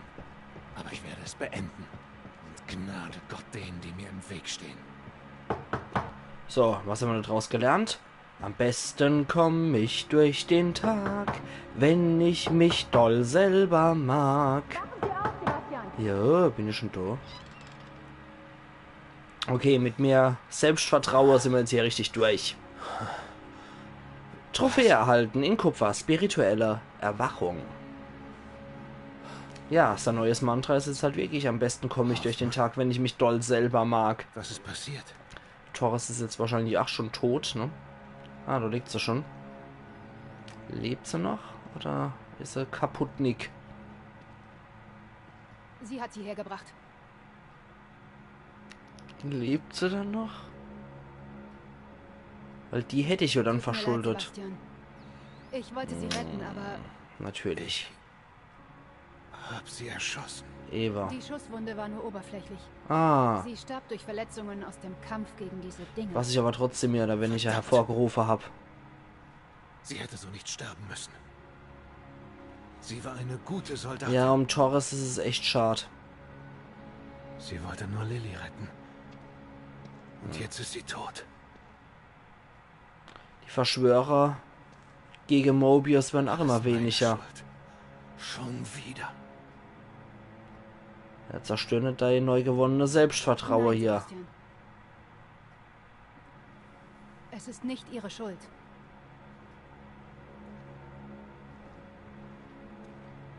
Lassen Sie sich nicht beirren. Sie sind der beste Mann von Welt, wo gibt. Alles nur Schuld von recht. Mobius. Dieser gottverdammte Mistkerl. Das will er doch nur. Er will, dass ich mich schuldig fühle. Er ist für das verantwortlich. Nicht ich. Er ist der Schuldige. Schön, wenn man andere Leute die Schuld geben kann, ne? Zeit zu gehen. Ich muss nur Theodore finden. Ja. Das ist nicht das Problem. Liams Maschine zu zerstören hat funktioniert. Theodore ist nicht mehr versteckt. Sehr gut. Das Problem ist, zu ihm zu kommen. Wie meinen Sie das? Das war auf den Außenkameras des Überwachungssystems. Schauen Sie mal. Theodores Festung ist mitten in Union erschienen. Aber sie ist scheinbar von einer riesigen Feuerwand umgeben. Natürlich. Mist. Da werde ich nicht durchkommen. Ja, das schaffen Ich wir glaube, schon es gibt eine irgendwie. Möglichkeit. Ich habe in Liams Ausrüstungsraum ein Gerät gefunden, das uns helfen könnte. Der Wasserwerfer oder was? Zeigen Sie es mir. Schauen wir doch Es ist mal. noch nicht bereit. Ich muss noch was anpassen. Okay. Tun Sie, was nötig ist. Hier ist doch irgendwo ein Hotel in der Nähe. Ich prüfe, ob es sicher ist und schicke dann die Koordinaten durch. Treffen wir uns dort mit dem Gerät. Das klang Okay. so wie... Bis bald. Bis sie soweit sind, gehe ich doch schon mal ins Hotel. Okay, Kapitel 13. Die Festung. Was haben wir denn hier Schönes? Ein Sturmgewehr, oder?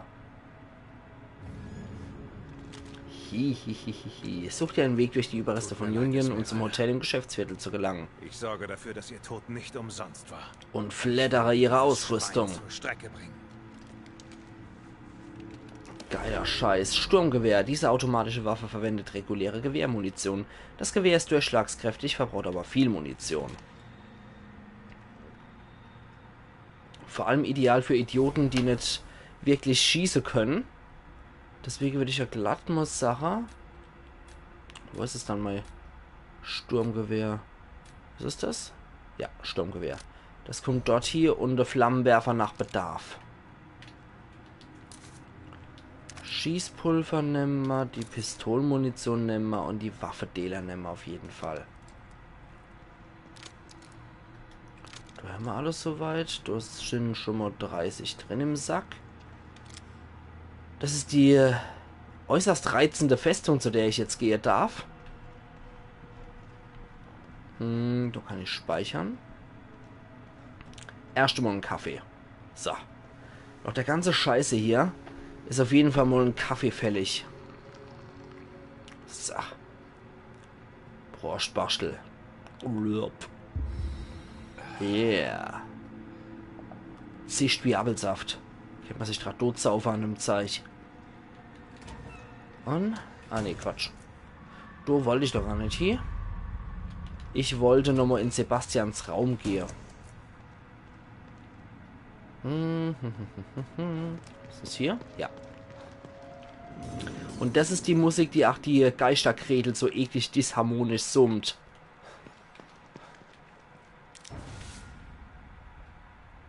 Okay, wenn du nochmal mit Yukiko redest, bekommst du noch eine interessante Information über Torres. Mache ich auf jeden Fall, wenn ich wieder zurück bin.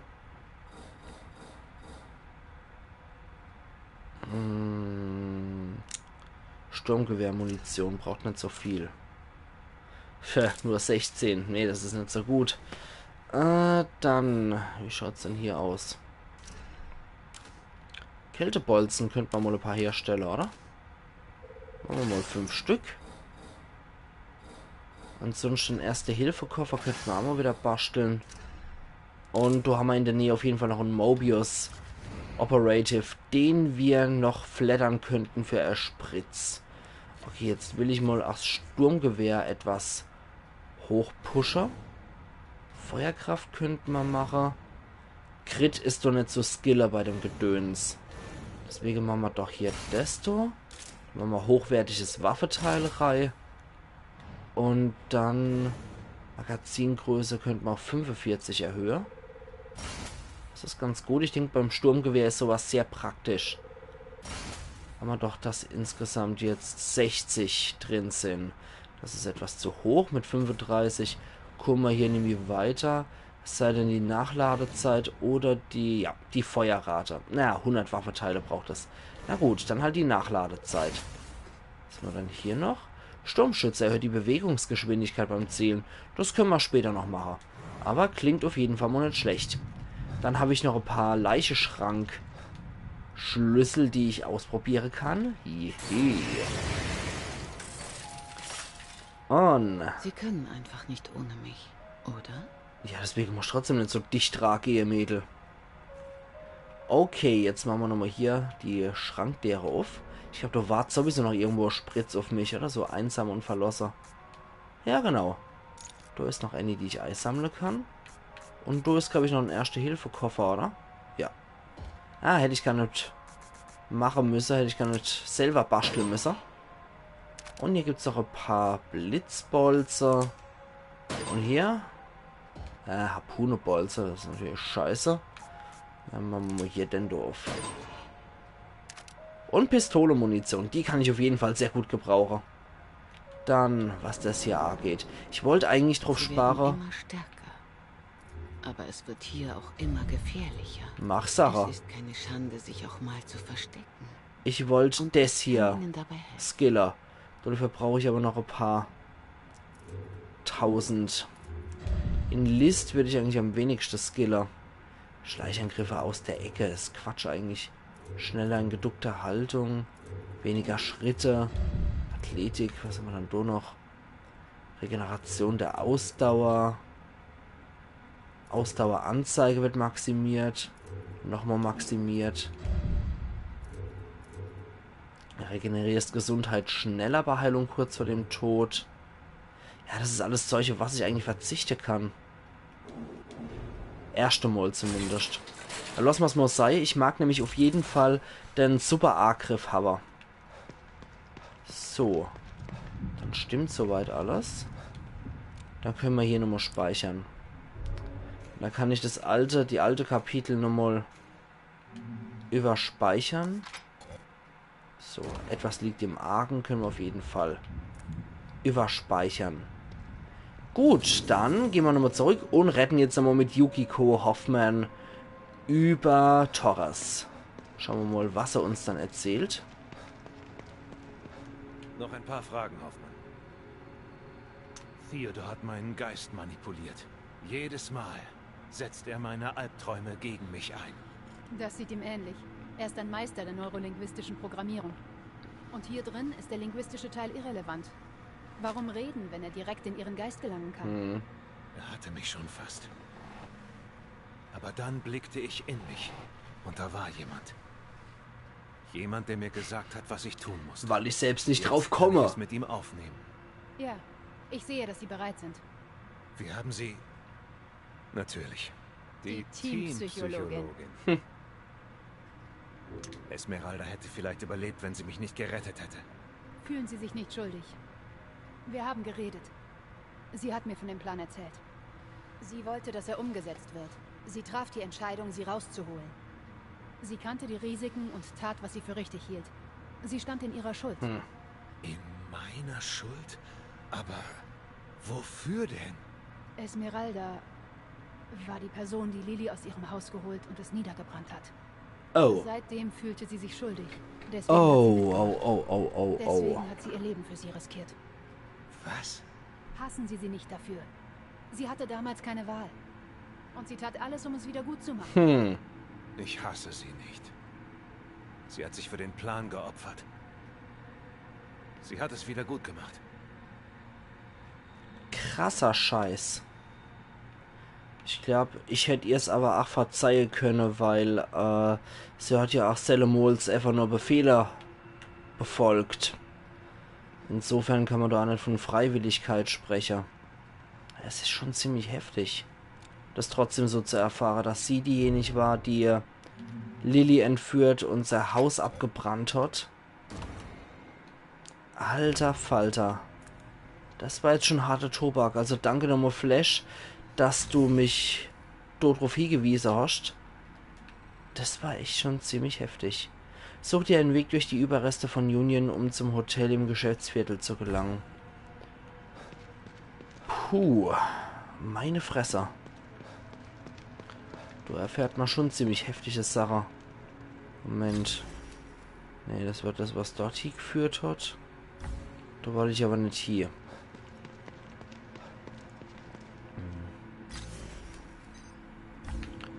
Ich wollte dort nochmal zu dem Typ, der noch einen Spritz bei sich hat. Hoppla. Und den finde ich dort. Im Seitenraum. Jawohl. Wie voll. Dummes Gebabbel. Ich hab da... Oh, wo habe ich denn jetzt auf einmal die 6 Spritze her? Alter. Okay, anscheinend habe ich im Schrank wohl mehrere drin gehabt als eine Annie. Und ich komme irgendwie anscheinend nie mehr dazu, jemals die Spritze hier von dem Typ aufzunehmen. Schade irgendwie, dass es nur ein optionales Gespräch ist und leicht zu verpassen. Ja, aber das liegt halt auch daran, dass optionale Sachen durchaus auch belohnt werden sollen. Finde ich an sich schon in Ordnung so. Weil so kommen halt nur die Leute an die Hintergrundinfos, die sich auch wirklich Mühe geben und dann noch suchen wollen. Moment, jetzt gerade mal Lucky machen, da war nur Scheißdreck. Und da geht's jetzt nochmal zu Post Plus. Eventuell ist die Festung von ihm ja dort. Da war ja auch schon die vom Stefano, die Festung. Schauen wir mal. Wäre ja schon lustig, wenn jetzt ausgerechnet Post Plus ach sei Basis wäre, sei Festung wäre. Hotel im Geschäftsviertel, da muss ich hier.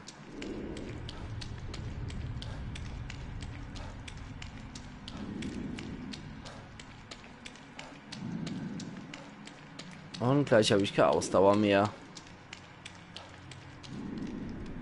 Jetzt keucht er nur noch rum.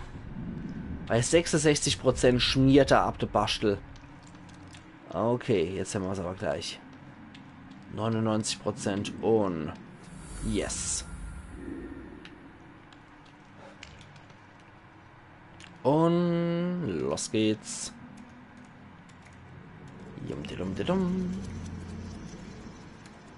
4 Likes habe ich schon gekriegt. Vielen Dank, Leute. Das ist echt sehr lieb. Zum Markt die Anlagen. Da waren, glaube ich, auch noch Spritze drin, ne? Ah ja, da ist es schon. Die Festung. Anscheinend ist tatsächlich hier sei Festung. Spritze. Natürlich wieder ein Post Plus. Also irgendwie scheinen sich die Gebiete nicht mehr großartig zu verlagern hier.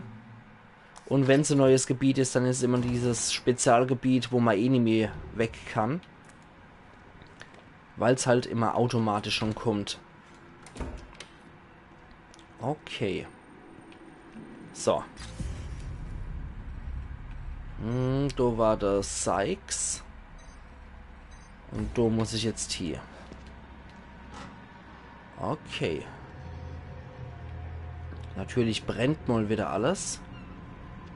Und da ist eine Festung, ich sehe sie schon. Das ist wirklich eine Festung. Was ist da los, Sebastian? Der Stan dreht durch. Sieht aus, als würde er noch instabiler werden. Du hast ja keine Ahnung. Ich nehme an, du hattest was damit zu tun. Ging nicht anders. War leider notwendig, Kidman. Ich werde das ein für alle Mal beenden. Ich werde Lily retten. Und diesmal habe ich alles, was ich dafür brauche. Viel Glück, Sebastian, und halt mich auf dem Laufenden, ja? Es ist wichtig, dass ich weiß, was da vor sich geht, damit ich dir wieder helfen kann. Verstanden? Ja. Ich melde mich. Ja, ja, Kidman. Helfen. Aber ich kann noch was machen. Mir fällt gerade noch mal so ein. Gibt es hier noch einen Spiegel? Ich wollte ja eigentlich noch mal die Dias gucken gehen, jetzt wo ich gerade wieder Kidman so sehe. Ah ja, hier ist noch ein Spiegel. Perfekt. Weil, wenn ich jetzt schon hier wieder Kidman im Kopf gehabt habe, dann auf jeden Fall auch nochmal die Dias angucken. Mit dem Ketzel hier neben auf dem Tisch. Was jetzt gerade vom Tisch runterspringt. Gucken wir uns die auf jeden Fall an. Noch 3 Stück können wir uns sogar neu angucken. Wow. So. Das war das letzte. Ruben V. Das war ja Ruvik, der anscheinend auch zu Mobius gehört hat. Das ist die Biegennervenheilanstalt im Hof. Kidman, bitte komm. Ich bin hier, Sebastian. Was ist? Hattest du schon mal das Gefühl, nicht zu wissen, was noch real ist? Öfter als du denkst. Aber sicher nicht so oft wie du.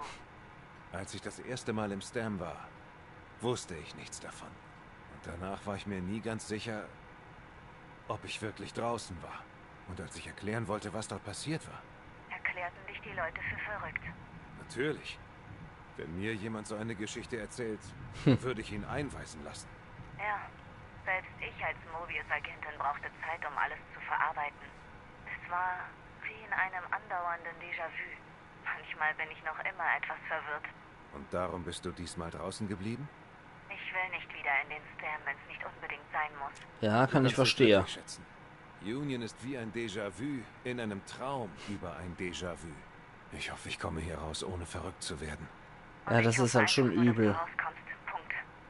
Ich glaube, wer einmal drin war, kommt nicht ohne Schäden wieder raus. Ist so auch, ja. Zeichnet dich auf eine Art, die noch keiner versteht. Ja, das ist dieses Problem, was mittlerweile aufkommt, was ich sehr interessant finde. Jetzt durch diese Virtual Reality Sache sind das so die ersten Schritte für so Sachen wie das STEM.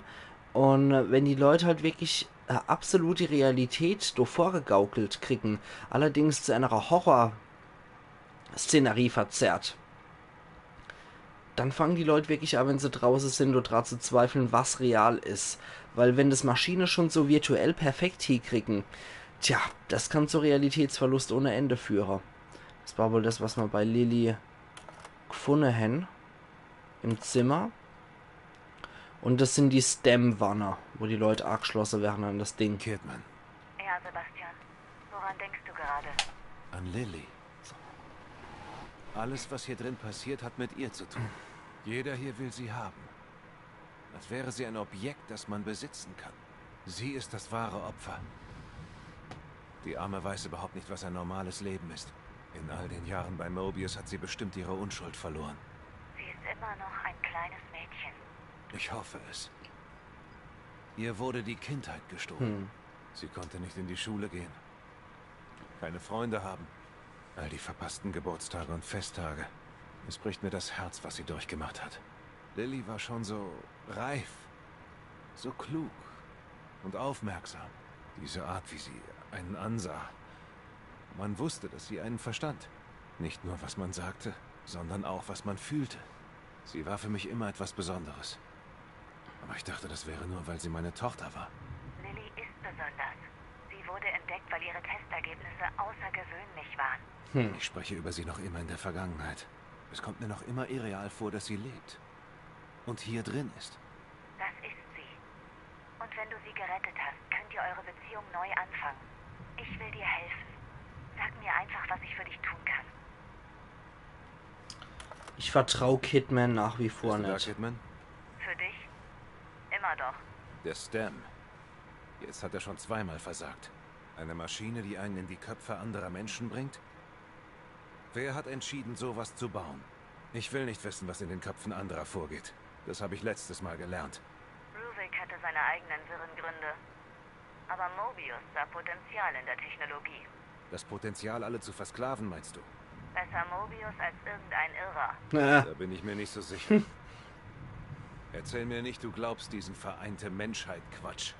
Wer weiß, was Ruvik getan hätte, wenn du ihn nicht aufgehalten hättest. Ob Ruvik oder Mobius. Keiner sollte diese Technologie besitzen. Sehe ich auch so. Sie ist zu mächtig. Und Macht wird zu oft missbraucht.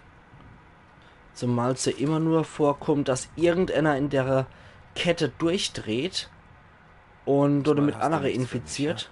Oh, schade. In dem Ketteglied von Connections durch das STEM während die Leute, wird immer mindestens einer wahnsinnig. Was möchtest du? Soll ich dir folgen? Und dann geht es schief. Und wenn einer hier durchdreht, steckt der andere A, die auch sehen, dass man wahnsinnig werden kann. Und dann nimmt es seinen Lauf. Was kriege ich denn jetzt? Ich soll mich auf den Stuhl setzen? Kriege ich irgendwas gratis dafür oder was? Huch. Glückwunsch, Sebastian. Sie haben Ihre lange Reise durch Ihr Inneres beinahe abgeschlossen. Sie haben Ihre eigenen Dämonen besiegt und große Risiken auf sich genommen. Aber es gibt noch eine Erinnerung, die Sie bisher vermieden haben.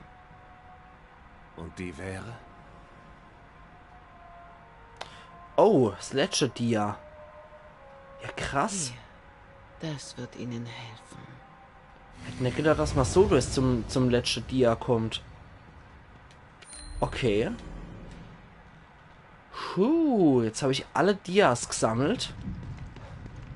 Ich hätte echt nicht gedacht, dass ich alle zusammenkriege hier in dem Spiel.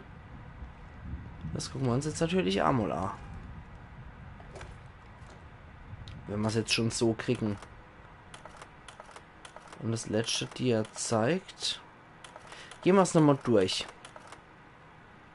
Er mit seiner Familie. Der Mord, der Massenmord in der Beacon Nervenheilanstalt. Das Feuer, was sein Haus abgebrannt hat. Er und seine Frau. Er wie er Alkoholiker wird. Er und Kidman. Ruviks Ausweis. Dann hier noch die Beacon Nervenheilanstalt. Lily und ihr Kindheit. Der zweite Stem. Oh, der Partner von einem der andere Hansel, der in The Evil Within Ends gestorben ist. Ich weiß jetzt aber nicht, wie er heißt, aber das werden sie jetzt gleich sagen. Der Seppel, genau. Mein Partner. Trophäe erhalten. Kaffeekränzchen mit Kidman in Kupfer. Stimmt, der Seppel. Du meldest dich aber schnell. Was ist? Wir kennen uns schon lange. Aber über eines haben wir noch nie geredet. Klingt geheimnisvoll. Was meinst du? Nicht was. Wen? Joseph. Stimmt. Ich weiß, dass du Joseph sehr respektiert hast. Und er dich. Ich hatte nie die Gelegenheit, es wieder gut zu machen. Nach Beacon war alles so verwirrend. Ich hätte nach Antworten suchen müssen. Ich meine, ich weiß, was passiert ist. Ich kann dir nicht vorwerfen, was du getan hast. Aber ich gebe mir noch immer die Schuld an seinem Tod. Das brauchst du nicht, Sebastian. Warum nicht? Soll ich lieber dir die Schuld geben? Eigentlich hast du ihn ja erschossen. Nein, hab ich nicht. Ich hab's gesehen, Kidman. Ich weiß, aber... Aber was? Joseph ist nicht tot. Was? Bist du... Nein, das kann nicht... Was ist mit ihm passiert? Wo ist er? Ist eine lange Geschichte, die ich dir ein andermal erzähle, wenn wir beide in Sicherheit sind. Aber jetzt musst du dir wenigstens nicht länger die Schuld an seinem Tod geben. Ich muss weg, Sebastian. Wir bringen das hier zu Ende und reden später. Okay. Ja. Darauf kannst du dich verlassen.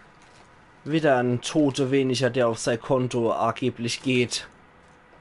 Okay. Und damit hätten wir alles beendet. 700.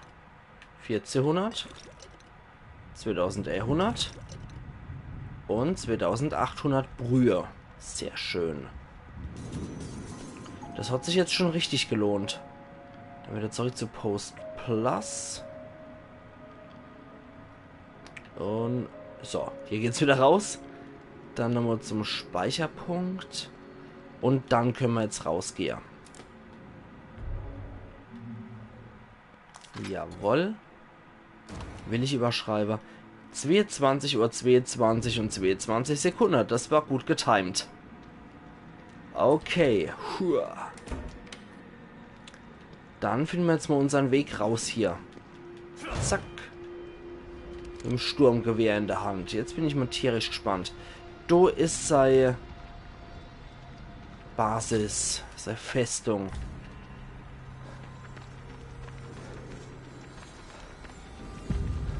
Oh, reizend.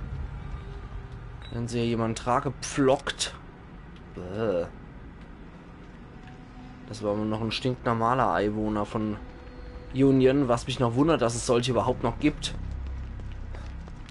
Die allermeisten sind ja durchgeknallte Freaks hier, die in Union rumstolpern. Und Flash, die ich aber nicht mehr nehmen kann. Okay.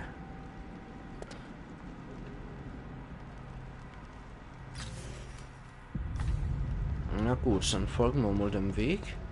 Das war das Theater, wo Stephanos letzter Auftritt war. Das war seine Festung.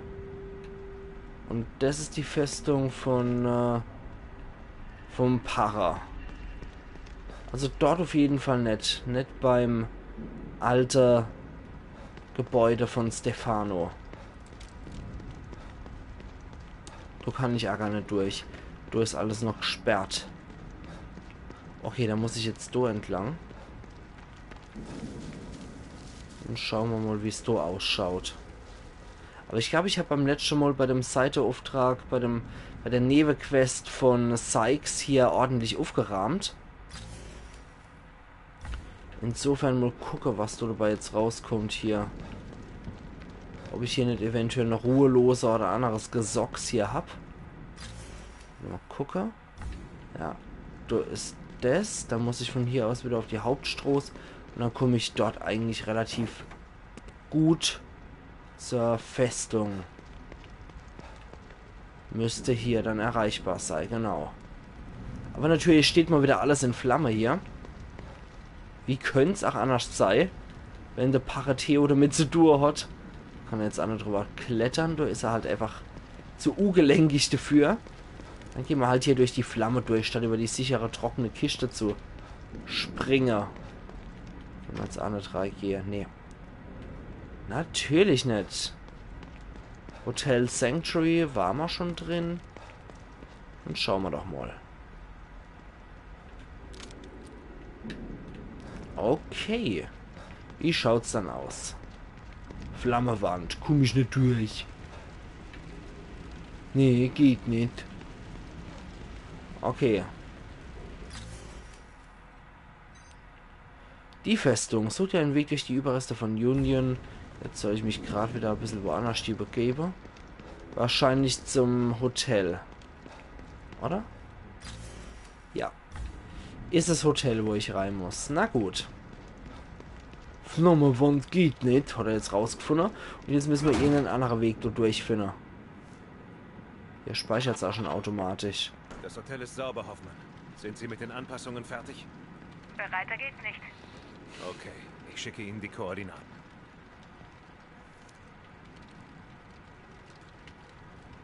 Okay.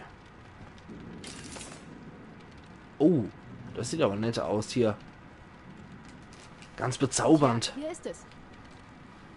Was ist das? Ein tragbarer Feldstabilisator. O'Neill muss daran gearbeitet haben, bevor er von Theodore verändert wurde. Er erzeugt einen kleinen, stabilen Bereich, der das Feuer fernhalten müsste. Wie klein? Der Umfang entspricht ungefähr einem Unterschlupf. Groß genug also.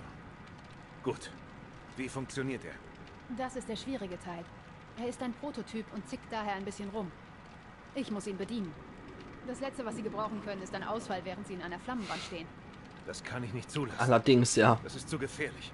Und hier zu bleiben, wenn Sie nicht reinkommen, ist es auch. Ich bin es leid, mich zu verstecken. Wir kommen da nur durch, wenn wir zusammenarbeiten. Das ist der einzige Weg, um Lily zu retten. Und wenn Sie eine Psychoanalyse brauchen? Wer hilft Ihnen dann? Sie wissen genau, wie Sie mich überzeugen können, Hoffmann. Natürlich. Ich bin die Teampsychologin. Das sind Sie. Sie sollten sich vorbereiten. Geben Sie Bescheid, wenn es losgehen kann. Ach ja, ich denke schon. Ah, da haben wir jetzt auch nochmal hier extra Zeug. Schrotmunition haben wir noch. 80 Waffendealer, Schießpulver, ein Kältebolzen. Hoffmanns Tagebuch. Die Handschrift in diesem Tagebuch ist schwer zu entziffern, aber mit Mühe gelingt es dir, den letzten Eintrag zu lesen. Liams Transformation war schrecklich und faszinierend zugleich. Sie ging weit über neurolinguistische Programmierung hinaus. Theodors Worte haben Liam nicht nur beeinflusst, sondern auch körperlich transformiert. Kein Wunder, dass Theodor die Kontrolle über den Stem haben möchte. Er hat sein bereits großes Talent zur Beeinflussung noch weiter verstärkt. Die Dinge, die er hier tun könnte. Sebastians Persönlichkeit ist nicht so schwach wie Liams, aber er leidet nach wie vor unter einem nicht gelösten Trauma.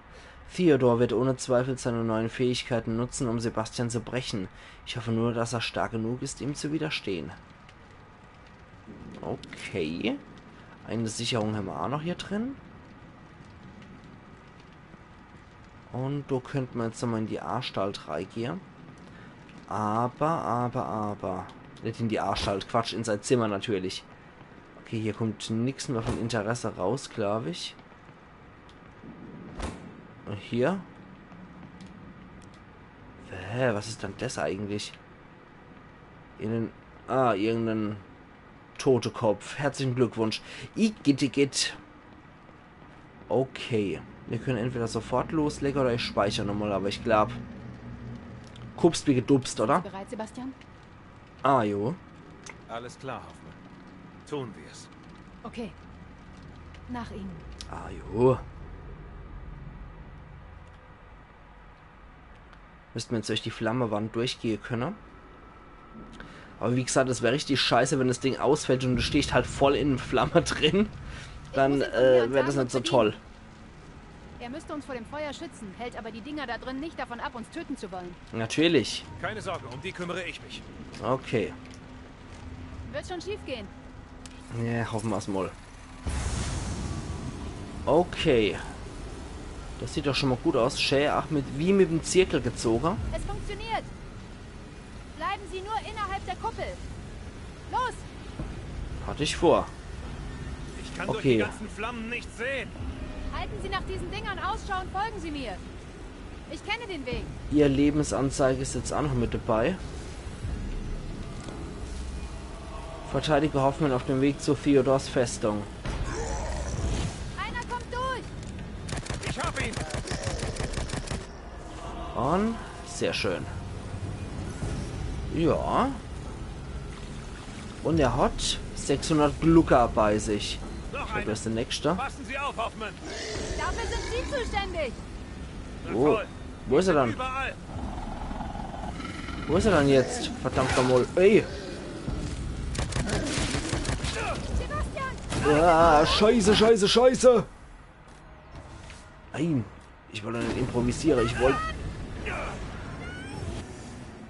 Alter! Okay, Emma hat nicht richtig hingeguckt. Und ja. Emma hat nicht richtig aufgepasst. Und zack war's das. Scheiß doch ins Kanonenrohr. Alter Falter. Noch einmal. Dann spielen wir jetzt nicht mehr rum mit der Scheiße, sondern nehmen gleich mal hier das Gewehr. Ja. Ich nehme gleich mal das Gewehr. Pistole, Munition haben wir jetzt auch noch gekriegt. Einer kommt durch.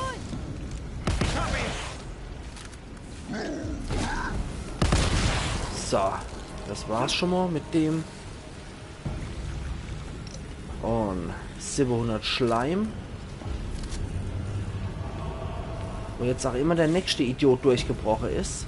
Noch einer. Passen Sie auf, Hoffmann. Dafür sind Sie zuständig. Na toll. Die sind überall. Ja, ich wüsste als mal ganz gern, wo die durchkommen. Doof, Emmo steht da doof.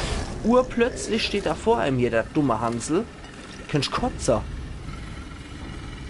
So, wo ist der nächste? Ja, da. Urplötzlich steht der Dachschädel da. So. Und da ist noch ein bisschen Glucker dabei. 600. Und Schrotmunition haben wir wieder. Wo ist er dann? Wo bist du dann, du hässlicher Widerling? Sehr schön. Oh Mann, oh Meter. So. Die Kiste habe ich geknackt und die Schrotmunition raus. Wird viel länger, wenn man drin ist. Habe ich jetzt auch einen Schuss parat. Fernhalten. Gut. Das heißt, er hat Angst.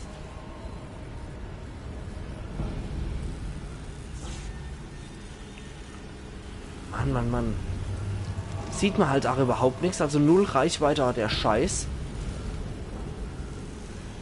Das ist echt etwas ätzend. Nicht stehen bleiben. Wir sind fast da. Warten Sie. Mit dem Stabilisator stimmt was nicht. Natürlich. Reparieren? Jetzt wird der Schutzkreis auch noch kleiner. Das ist das Lustige an der Sache. Jetzt wird dann dieser scheiß Schutzkreis kürzer. Und ich muss aufpassen, was ich durchsehe.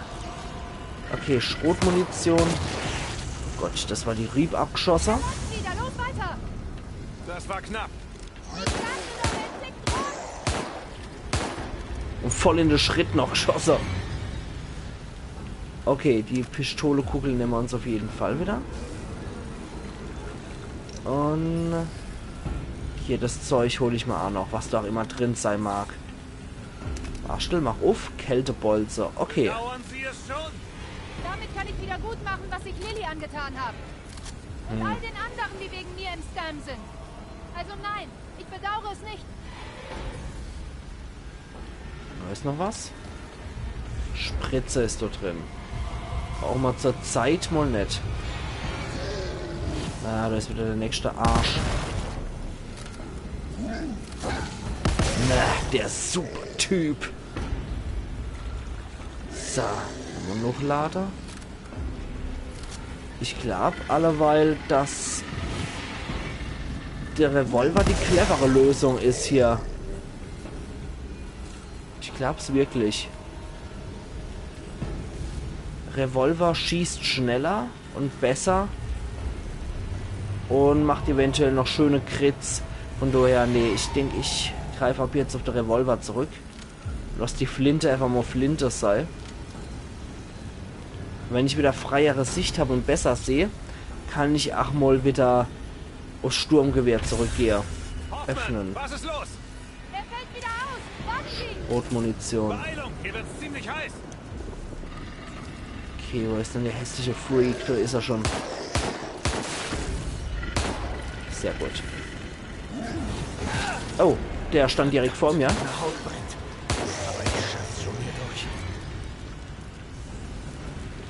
Gewitter erleiht. Und?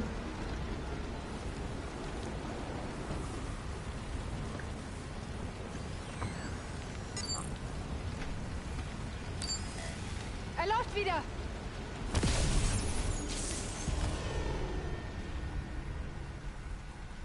Wir müssen raus. Los! Mhm. Oh, nee, jetzt kommt noch so ein Widerling. Mehrere. Laufen Sie! Scheiße. Ja, jetzt kommt eine ganze Armee von den Freakos. Fast geschafft!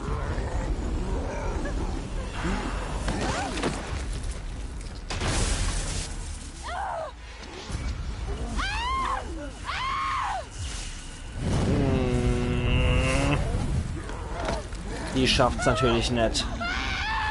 Hoffmann! Killt sie! Greifen Sie Lily! Hoffmann! Nein! Ach, die ist tot. Na klasse. Scheiße. Uns verrecken hier allmählich alle Verbündete. Das ist nicht so toll.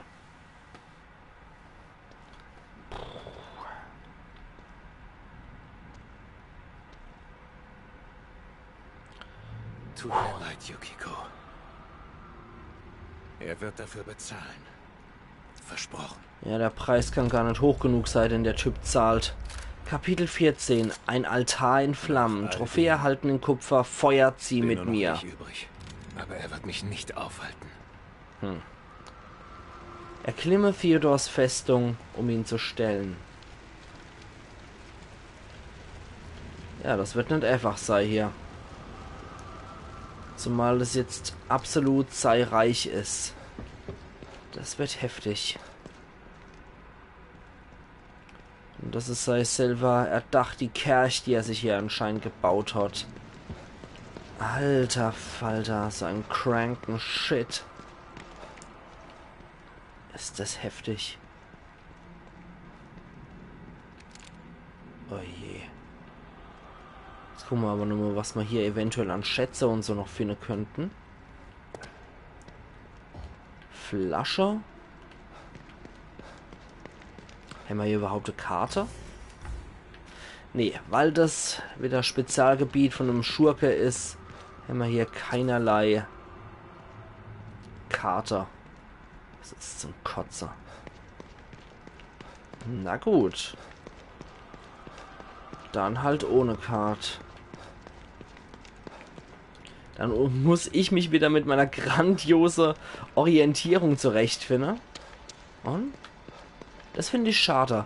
Man geht durch Blut und man hinterlässt keine Blutspuren. Wie das zum Beispiel in Outlast der Fall war. Da fand ich das realistisch und schön gemacht, dass wenn man durch Blut latscht, dass man selber auch blutige Fußspuren hinterlässt. Das war einfach nur realistisch. Aber ich glaube, bei Outlast war das auch der Fall, dass diese Blutspuren danach wirklich ausgeblasst sind. Das heißt, man hat nicht irgendwie dann die ganze Zeit in dem Gebiet blutige Fußspuren hinter sich hergezogen, sondern es ging so 3-4 Schritte oder 5-6 Schritte auch teilweise und dann war es wieder gut. Das war echt nur logisch eigentlich. Hier haben wir nichts weiter drin. Lebt ihr eigentlich noch? Weil im Chat nichts mehr kommt. Ihr dürft euch gern zu Wort melden. Das ist absolut kein Thema. Okay. Wie schaut es dann hier noch aus am Altar? Bisschen Kraut. Und Theodors Manuskript 1. Diese Art Union hat unglaubliches Potenzial. Und Mobius hat es verschwendet. Sie verstehen nicht das Ausmaß von dem, was sie geschaffen haben. Man stelle sich vor, eine ganze Welt voller Bekehrter, ihre Erinnerungen, alle überschrieben und neu programmiert. Alle verbunden mit einem zentralen Gedächtnis, dem Kern. Meine Befehle, die mit einem einfachen Gedanken übertragen und nicht in Frage gestellt werden. Ich könnte meine eigene geistige Utopie innerhalb von Tagen statt Jahrzehnten umsetzen. Ja, denken Sie mal drüber nach. 35 von 40 Infos. Ich glaube, ohne Scheiß, das Spiel ist schneller rum, als mir lieb ist. Und man kommt hier echt schneller durch als gedacht. Ich denke wirklich, dass ich relativ am Ende schon bin von dem Spiel. Was ich irgendwie etwas heftig finde. Wenn das jetzt schon das letzte Level wäre.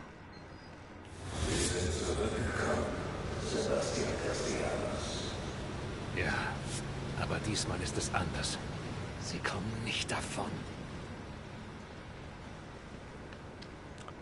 Ich habe eigentlich gedacht, dass eventuell noch jemand anderes hier dabei wäre. Dass sozusagen zuerst der Pareteo fertig gemacht wird und dass man sich dann nochmal um Myra kümmern muss. Aber ich weiß jetzt nicht, ob Myra eventuell schon durch die Erinnerungssequenz, wo sie ihm Verzieher hat, ausgeschaltet ist. Aber ich glaube es eigentlich nicht. Ich hätte jetzt echt gedacht, noch ein paar kommt halt wirklich nochmal sie. Es gibt 17 Kapitel, dauert noch etwas. Ah, okay. Okay, ich habe echt gedacht, wir kommen jetzt allmählich gegen Ende. Weil es sich irgendwie schon fast so fühlt. Alle Verbündete sind tot. Man ist hier Last Man Standing. Tasche verbessert. Tasche für Sturmgewehrmunition. Diese Nylon-Tasche wird verwendet, um zusätzliche Sturmgewehrmunition mitzuführen. Insgesamt 300 maximal. Das ist natürlich geil. Da habe ich jetzt auch mein Limit erreicht. Für die Sturmgewehrmunition. Pistole-Munition gibt es auch noch. Und Waffendealer. Sehr schön, dann können wir hier rein. 14. Kapitel bin ich jetzt gerade, glaube ich, ne? Und das ist schon heftig. 17 Kapitel ist aber doch relativ nah am Ende. Es dauert zwar noch ein bisschen, aber es ist schon relativ nah dran am Ende. Naja, die letzten 3 Kapitel sind auch nicht wirklich allzu lang. Das dachte ich mal halt schon, ne? Okay, dann machen wir mehr Präzisionsgewehrmunition. Ich könnte jetzt einmal wieder ein bisschen mehr von dem Zeug vertragen. Und ansonsten vielleicht noch ein bisschen Schrotmunition. Und dann können wir noch, ja, können wir aufbewahren, denke ich nochmal. Das bisschen, was wir da haben. Dann können wir das Sturmgewehr aufmotzen. Oder wir motzen das auf was wir haben. Naja, das braucht mehr als 200 Waffendealer. Okay, und hier die Feuerkraft. 800 Waffendealer. Krasser Scheiß. Okay, machen wir doch lieber hier für 200. Und machen auf Stufe 3. Das geht schon in Ordnung. Okay. Wie viel Glibber habe ich? Okay. Noch nicht genug Sabber, um desto zu holen. Die Fähigkeit, die ich möchte. Dann kann ich jetzt hier auch drüber schreiben. Nummer 13. Ein Altar in Flammen. Ich nehme mal an, die zusätzlichen Kapitel sind entweder innerhalb von der Festung oder halt danach, beziehungsweise kurz danach. Da bin ich mir nicht ganz so sicher. Aber ich habe halt echt vermutet, dass zuerst halt wirklich Theo platt gemacht wird und noch nochmal Myra. Bin ich mal gespannt, was da noch kommen wird. Ich bin echt sehr gespannt. Oh, die leben noch hier. Das sind noch Ruhelose, die noch existieren. Ah, okay. Doch schon kaputt? Na gut, man weiß es als nie. Weil die Aare haben gefunkelt. Deswegen habe ich mir gedacht, Ruheloser, der noch existiert. Der hat ein Metallrohr im Bauch gehabt. Herzlichen Glückwunsch. Aber der steht auch nicht mehr auf. Und der wird auch nur noch durch ein Metallrohr kalter. Aber ansonsten... Alter! Die Lippe haben sie mal auch noch abgezogen, dass er ewig dämlich grinsend hier dran hängt. Was war da noch? Was war mit X noch machbar hier? Nochmal? Ah, klettern. Warum? Auf jeden Fall ein grandioses Finale, wie ich finde. Da bin ich mal sehr gespannt. Aber warum? Warum kann man hier auf die Tote klettern? Kann man da bei dem abklettern? Geht. Na, dann klettern wir halt nochmal hoch. Boah, wie der Arm noch so pulsiert. Igitt. Sauräudig. Okay. Das war schon ziemlich räudig gerade. Hier können wir ansonsten auch nichts mehr machen, außer hier zur Leichenflatter-Party zu gehen. Da haben wir noch ein bisschen Schrotmunition. Dann haben wir die Seite auf jeden Fall schon mal durchexerziert. Okay. Dann sollten wir noch uns die Seite angucken.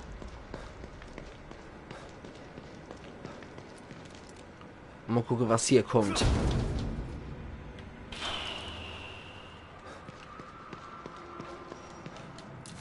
Ich hoffe ja auch, dass das Ende besser wird als beim ersten Teil. Beim ersten Teil fand ich das Ende doch etwas unbefriedigend. Sie werden es nicht schaffen. Wie beim letzten Mal, als Sie sie retten wollten. Verdammt! Sie kriegen mich nicht klein. Okay, das ist anscheinend der Weg, wo es weitergeht. Weil je weiter noch over, desto eher kommen wir wohl zu ihm. Okay, wenn das der weitere Weg ist, muss ich erstmal da entlang durch. Ja, wie gesagt, beim ersten The Evil Within war ich durchaus enttäuscht vom Ende. Ah nee, Quatsch, schon da komme ich jo. Oder? Ja. Von dort komme ich, genau. Okay. Also ich verliere sehr schnell die Orientierung, wie man sieht. Das war dort einfach nur so. Just for fun. Und da jetzt dann wirklich die Treppe hoch und weiter. Moment, jetzt gerade nochmal zur Sicherheit. Da ist nicht irgendein Schampel, wo ich nochmal geradeaus durch kann. Okay. Da war Gedöns. Alter Falter, also ich verliere wirklich ohne Scheiß bei jedem Quatsch immer sofort die Orientierung. Das ist echt heftig. So. Deswegen brauche ich immer eine Karte. Jetzt geht's dort wieder hier. Die Treppe, da hat er ja schon gesagt, sie werden sie nicht retten können, so wie das letzte Mal schon nicht. Ja, was weiß der schon? Was weiß dann der selbsternannte Pacher schon? Ja, aber zum Thema Finale, wie gesagt, bei The Evil Within Ends war ich doch etwas enttäuscht wegen diesem Stem-Gedöns. Es wäre so viel cooler gewesen, wenn ihr halt irre gewesen wäre und wenn er eigentlich in der Welt draußen Amok läuft und es halt für diese Postapokalypse Psycho-Zombie-Welt hält. Es wäre so viel cooler gewesen, diese Stem-Scheiße da rauszulassen und es einfach nur mit Geisteskrankheit oder Ähnlichem zu erklären.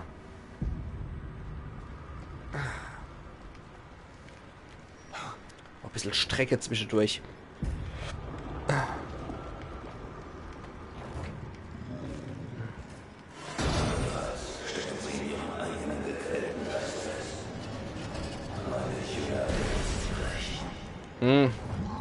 Ich denke eher, der Jünger wären Brecher. Zwar vor lauter Ekel. Okay, wir könnten es probieren mit Schleichangriffe. Aber ich bin mit sowas echt nicht gut. Schauen wir mal. Vor allem die kann man ja auch wirklich nur abstechen, wenn sie nicht gerade brennen.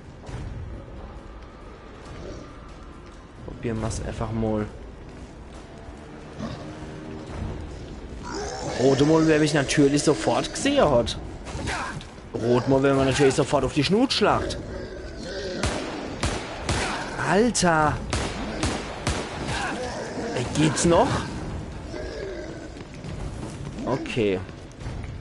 Folgendes. Wir wählen jetzt mal die Qualenarmbrust. Ne, Quatsch, die Helferarmbrust oder wie sie heißt. Auf jeden Fall wählen wir die Armbrust mit dem Kältebolzen. Das geht mir jetzt langsam auf die Kletz. So. So ein dummer Hund. Okay. Ja, auf mit der Scheiße, Mann. Autsch. Oh, jetzt habe ich wieder keine Munition mehr drin. So, jetzt du. Halt die Schmiss. Alter Sapperjockel. Ich glaube, es hackt. So. Puh. Ich und Schleichangreifer. Ich versuch's wirklich. Ihr habt's ja gesehen. Ich hab versucht, mit dem Schleichangriff vorzugehen und zack, entdeckt mich natürlich sofort wieder so einer von deiner Typer. Das hat ja echt so kommen müssen mal wieder. Na gut, Spritz setze ich mal jetzt auch nochmal. Damit ich wenigstens einigermaßen geheilt bin. Ja, das kann ich noch aus The Evil Within 1 mit deiner Dinger hier. Oh, scheiße. Fängt ja schon großartig an hier in der Festung. Ammo probiert heimlich vorzugehen und schon erbärmlich versagt. Oh je, was ist denn das? Ah, da ich wahrscheinlich auch noch drauf schießen können, oder? Flüssiger Stickstoff höchstwahrscheinlich, ne? Nägel haben wir hier auch noch. Ich mag es gerade mal checken. Okay. Okay. Flüssiger Stickstoff, einfach drauf schießen. Wenn die brennende Hansel hier in der Nähe sind, warum auch immer hier in einer Flammefestung flüssiger Stickstoff gesammelt wird. Die werden ja schon wissen, warum sie ihr Schwäche hier auch lagern. Wer popelt dann in so einem Scheißhaufen hier noch Waffenteile? Igitt. Hier im Leichenbrand noch nachgeguckt. Also so schön wie auch manches animiert ist, muss ich dann sagen, so ein 2D-Brei-Pumps ist echt billig. Sorry, aber das ist wirklich billig. Das geht besser. Wenn man sonst eine recht gute Qualität hat, geht sowas definitiv besser. Hier an den Dinger kann ich nichts machen. Da kann ich aber runter und zu der Munition gehen. Mhm, sehr schön. Okeli-dokeli. Und da unten? Da geht's nochmal neben weiter. Das war nur Flasch. Okay. Na gut, dann gehen wir doch mal hier durch die der. Und irgendwann habe ich natürlich sofort wieder erkannt. Ist das du?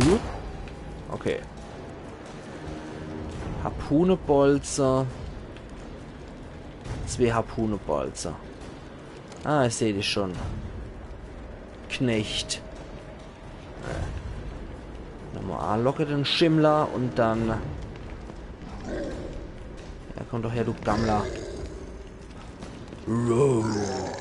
Roar. Jar. Mistkerl. So. So regelt man das. Das ist doch ziemlich gut, aber es ist etwas ekelhaft, wie dort der Typ als breiche Klötze rumliegt. Ja, als wäre so widerwärtig die Lego-Version. Und leck den Schalter um.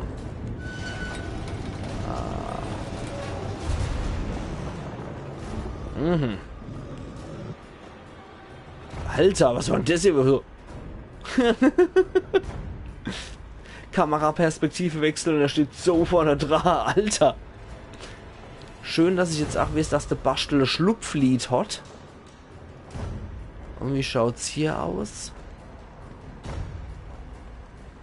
Ja, die sind anscheinend wirklich noch was Ambiente da, nicht um den Weg zu versperren. Vorerst zumindest nicht. Da sind wieder die 2 Wächterhansel. Was natürlich auch richtig sinnvoll, dass man jetzt zum Schluss nochmal so eine Flammenwerfer als Waffe kriegt.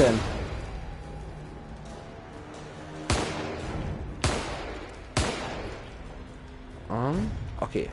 Der ist tot und die andere Idiote haben es nicht mal mitkriegt.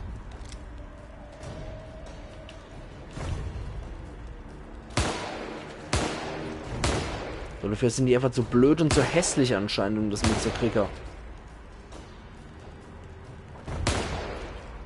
Dem habe ich sogar der Washing abschießen können. Und der da? Ah, der stirbt ja auch schon. Komm schon. Huiuiui, das hat jetzt aber ein bisschen mehr Munition verbraucht, als ich gedacht habe. Ich hoffe, das lohnt sich, der Scheiß. Schießpulver haben wir gekriegt. 500 Gel und da habe ich doch noch einer abgeknallt, oder? Ja, der hat anscheinend nichts hinterlassen. Egal. Wir kriechen hier weiter. Schauen wir mal, was wir hier finden. Nicht so gut.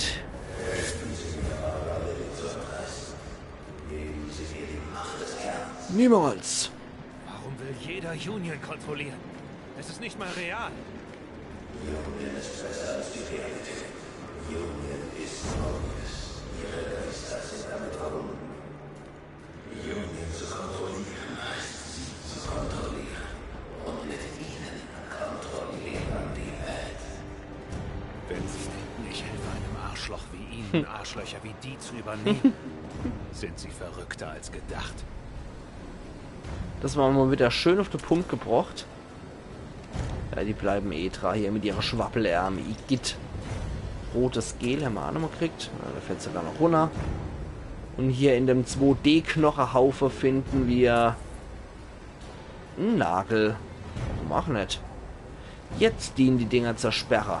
Okay. Dann drehe einfach nur, indem wir X drücken. Na gut. Lässt sich einrichten. Und gut.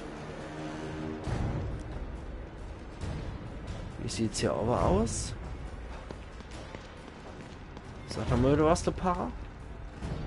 Also wie gesagt, an der Stelle möchte ich nochmal erwähnen, 4 Likes. Vielen lieben Dank fürs Video. Liken, das freut mich echt sehr, wenn es ankommt. Ihr seid echt grandios, dass ihr jetzt, wenn ihr etwas still seid, dass ihr trotzdem noch zuguckt. Das ist absolut großartig und freundlich von euch. Vielen lieben Dank an der Stelle. So, wie sieht es dann hier noch aus? Spritz, die ich nicht aufnehmen kann. 50 Schießpulver, das ist immer praktisch. Eine Sicherung. Nachel. Und Theodors Manuskript 2. Wenn ich zum Kern geworden bin und diese neue Welt in meiner Vorstellung errichtet habe, wird die Realität schnell folgen. Mobius hat bereits in allen Bereichen der Gesellschaft Fuß gefasst, und sie waren dumm genug, sich selbst eine tickende Zeitbombe ins Gehirn zu pflanzen. Sie sehen sich als Wölfe und den Rest als Schafe. Aber ich bin der Hüter und warte nur darauf, die Wölfe zu erlegen, wenn sie nicht aufpassen. Sobald Union in meine Hände fällt, sind die Tage von Mobius gezählt. Nett. Der scheint ja auch richtig auf seine Einsätze gewartet zu haben, der Kerl. Bin ich mal gespannt, was wir eventuell noch über ihn rausfinden könnten. Ah, da geht's wieder weiter zum Spiegel. Das ist dann mal der optionale Bereich hier wieder gewesen für die Etage. Aber ich würde sagen, den Stream beende ich so noch 3 Stunden in etwa. Also in so in einer halben Stunde werde ich so allmählich gegen Ende zugehen. So, es sei denn, es wird nochmal explizit hier schwadroniert, gelabert und mich nochmal irgendwie ermutigt, weiterzumachen. Beziehungsweise wenn man hier wieder ins Gespräch kommt, etc. pp. Okay, ein Altar in Flammen. Machst du auch noch andere Streams, Yankee? Ja, derzeit ist Stream eher so zweitrangig, würde ich sagen. Weil, die Sache ist halt, dass viele YouTuber mittlerweile streamen. Und dass man über Streams neue Abonnenten finden kann.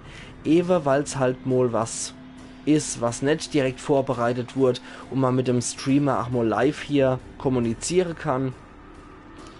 Deswegen fand ich es eigentlich ganz schön, dass ich Streams anbiete, aber es geht eigentlich eher um die Let's Plays. Für Streams wollte ich eigentlich eher die größere Spiele machen. Und da ich derzeit nur eine Stream habe, weil ich habe immerhin noch 3 Let's Plays und das ist für mich schon ziemlich viel, das derzeit am Laufen zu halten. Und ich kann halt nicht immer streamen. Deswegen würde ich sagen, Endstream würde ich eigentlich ganz gern beibehalten. Und ansonsten 3 Let's Plays, das ist mehr als ausreichend. Das ist echt für meine Verhältnisse schon ziemlich viel. Deswegen, ich würde noch The Evil Within 2, würde ich schon noch einen anderen Stream machen. Aber du könnt ihr entscheiden, was ihr haben wollt für die Playstation. Muss halt das Spiel sein, was ich über die Playstation streamen kann. Weil bisher habe ich noch nicht über PC gestreamt. Und ich würde eigentlich ganz gerne auch weiter über die Playstation streamen, um ehrlich zu sein. Zack. So. Da kommt jetzt halt noch drauf an, Uncharted, das neue zum Beispiel Lost Legacy. Das wäre noch eine Möglichkeit für mich, das als Stream zu gestalten. Weil die Uncharted-Reihe habe ich halt schon gespielt. Und das wäre jetzt das Neueste. Obwohl ich eigentlich beide Hauptcharaktere nicht leiden kann.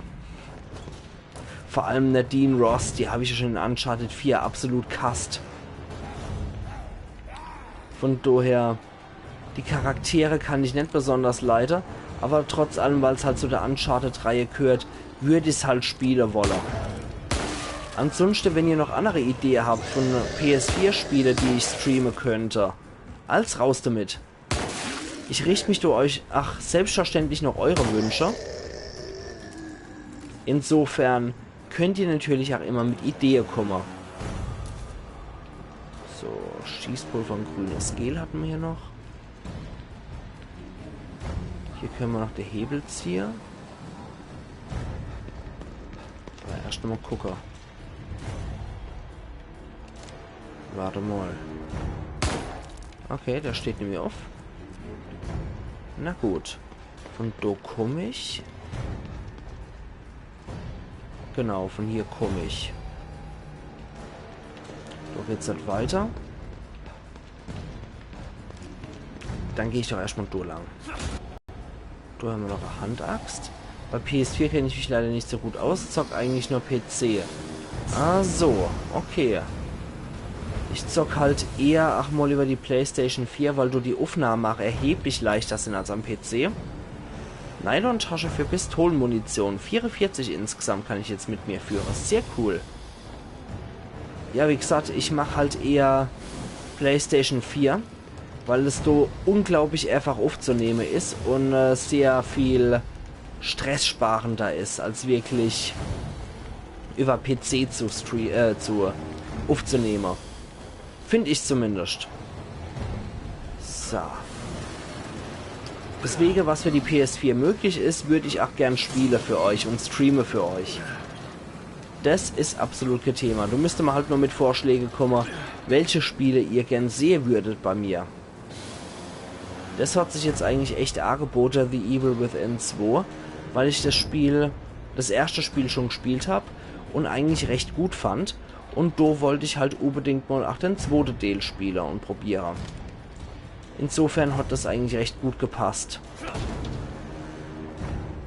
Zu andere Spiele, wie gesagt, da könnt ihr gern entscheiden, was ich noch machen könnte.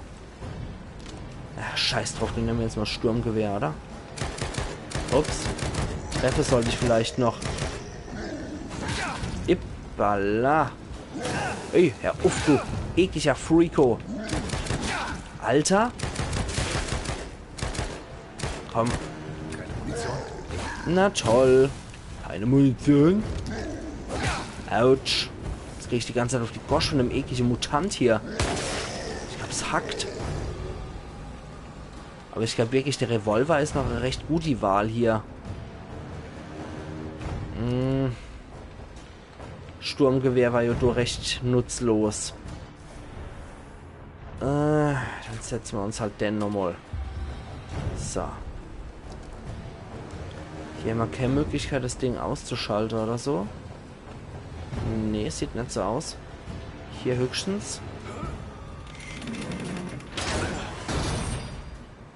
Okay. Das hat nur hier jetzt ein Gitter davor geschoben. Das hat jetzt nicht wirklich was gebraucht, oder? Aber egal. So. Irgendein Freako ist ja auch noch unterwegs. Und sieht und hört mich. Ich sehe ihn auch. Komm schon her. Hässlicher Butzemann. Komm schon.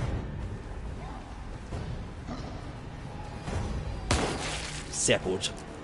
Das war der hässliche Washing-Wegschosser, oder? Ah, er lebt noch. Und das mal war's das. Puh, Alter. Noch mehr Schießpulver kann ich gleich sehr gut gebrauchen, um nochmal Munition zu improvisieren. Also allmählich wird's bitter.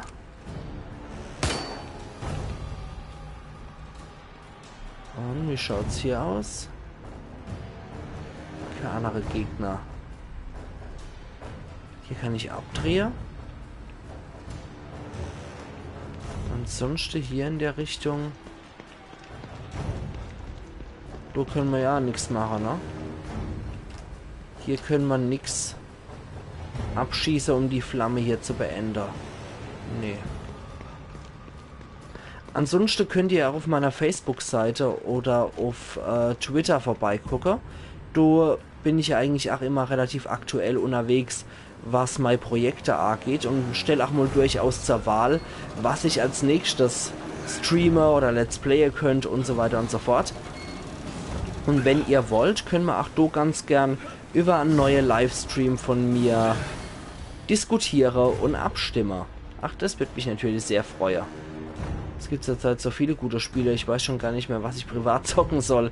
Ich komme privat eigentlich gar nicht mehr dazu, sondern spiele derzeit wirklich eher über Let's Plays bzw. Livestreams. Ich komme halt so gar nicht mehr zum privaten Zocken, was ich etwas schade finde, um ehrlich zu sein.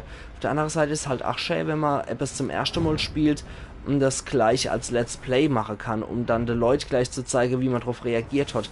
Ach, das finde ich an sich ganz schön. Okay, wir haben halt mehr Pistolenmunition. Scheiße.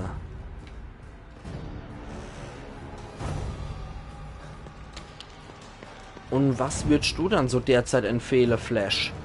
Welche Spiele würdest du dann so zurzeit empfehlen?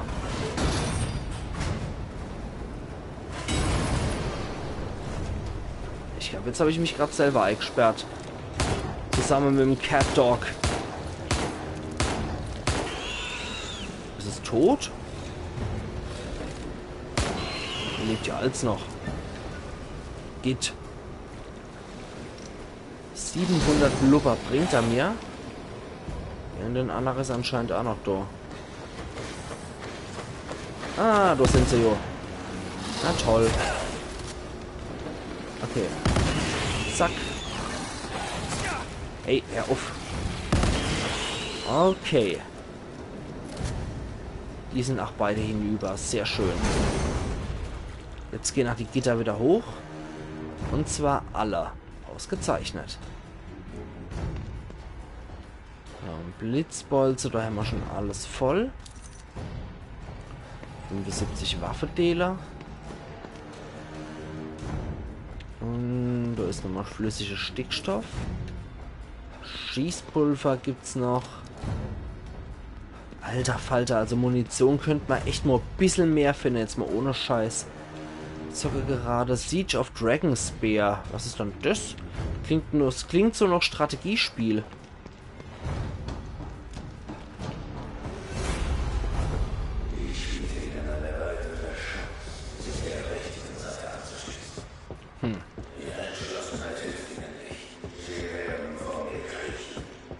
Das können Sie sich abschminken, mein Freund. Resonanzpunkt wurde protokolliert.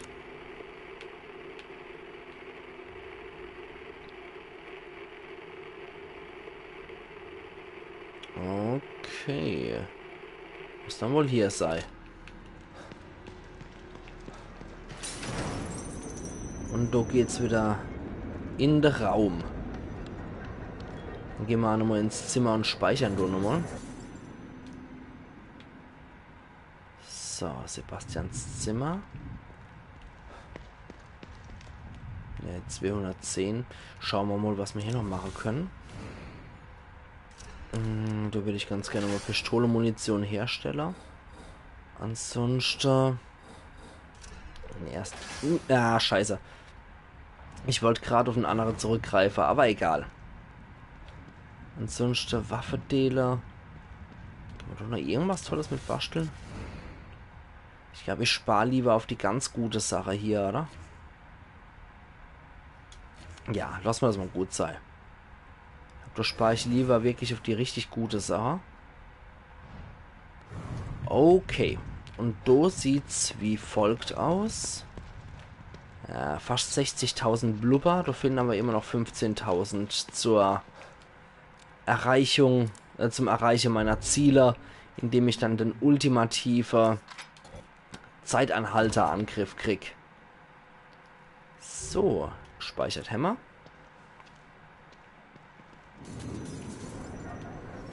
Und ich würde sagen, beim nächsten Speicherpunkt würde ich dann wahrscheinlich auch den Stream heute erstmal beenden, weil ich doch schon recht müde wieder bin.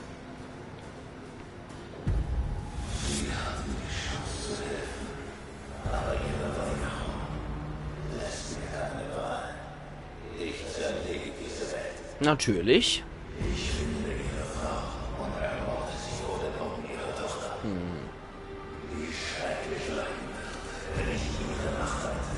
Was er wieder babbelt. Nicht, wenn ich Sie vorher töte.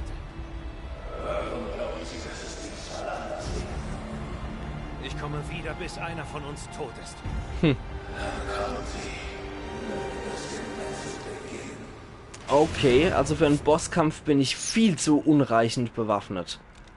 Muss ich gleich mal dazu sagen. Dann sollte ich nämlich auch gleich mal die Armbrust hier links wieder machen. Sturmgewehr war leider für den Arsch. Und ich bin für einen Bosskampf echt viel zu unreichend bewaffnet. Das wird natürlich richtig hässlich werden. Oh, leck. Wobei auf der anderen Seite der Bosskampf gegen Stefano war jetzt auch nicht gerade wirklich so munitionszehrend. Aber da hatte ich halt einfach genug Schrotmunition. Sicherung. Schießpulver. Und der Revolver zieht ja auch ganz gut ab. Gute Frage, ich zocke gerade South Park, aber das machst du ja schon als Let's Play. Aber in ca. 4 Wochen kommen jetzt auch schon die letzten. Ja, die letzten.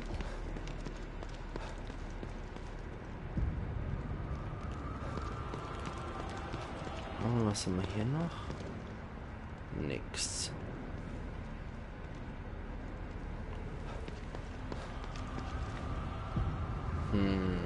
Da ist wieder das Zeichen überall.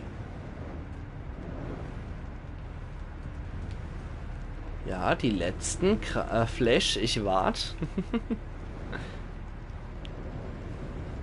Oh je. Ich befürchte ganz, ganz Übles. DLCs zu Resident Evil 7 raus. Richtig.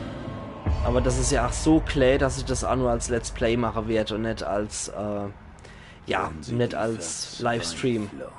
Kosten möchten, können Sie das gerne tun.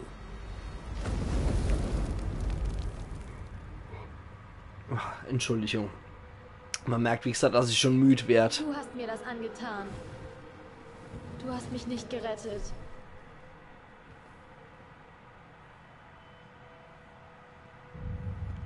Das ist aber auch nicht die richtig Lilly, das ist auch nur irgend so ein Verzweiflungsbild. Alles okay, Süße. Das ist nicht die richtig. Nur irgendwas, etwas, was er projiziert.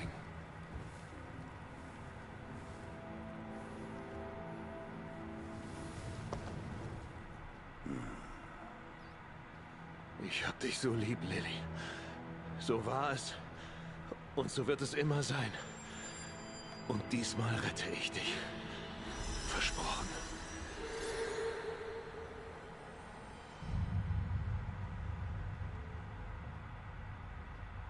Sie haben einiges von Ihrer Schuld und Ihrem Schmerz überwunden. Aber die Traumata Ihrer Vergangenheit reichen tief. Ich weiß alles über Sie. weiß, was unter der Oberfläche liegt. Sie schöpfen aus einem tiefen Brunnen der Angst.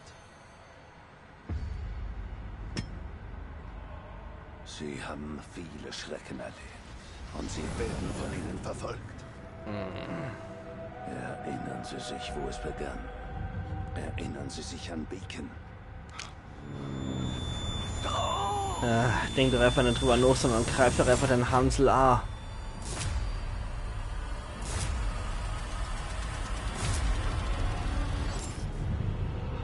Ja, Sie erinnern sich daran.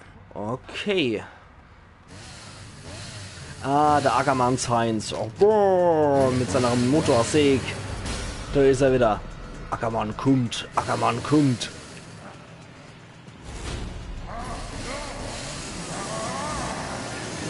Ja. Genauso wie früher beim ersten Teil. Der Ackermanns Heinz ist wieder zurück. Und die Flucht vor ihm. Boah. Ja, jetzt steht er vor uns. Ich hab diese Scheiße satt. Sehr gut, dass wir jetzt dessen Gegner stellen. Und jetzt in die Seegrei.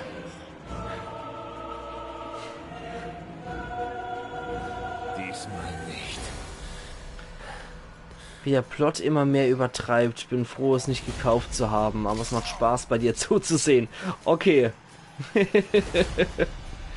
Naja, was Übertreibung angeht, ich meine, klar, das hat er ja halt schon einmal durchlebt. Das hat er halt alles schon mal erlebt, insofern kann er halt auf Erfahrungswerte zurückgreifen.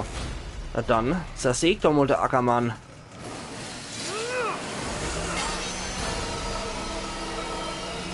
Ja, komm schon, Ackermann. Du hast das bei so vielen anderen Leuten gemacht.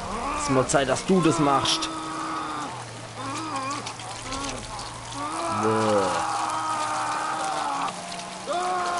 Alter. Das hat gerade ein bisschen was vom alte Evil Dead oder Brain Dead. Scheiße. Hat gerade ein bisschen was vom alte Brain Dead.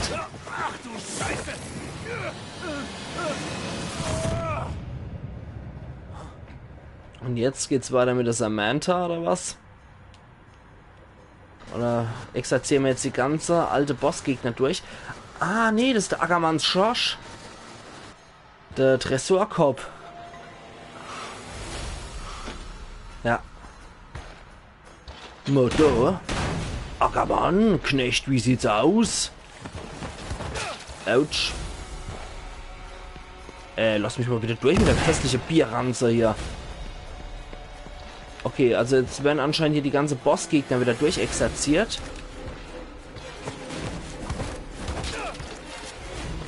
Das finde ich schon etwas heftig.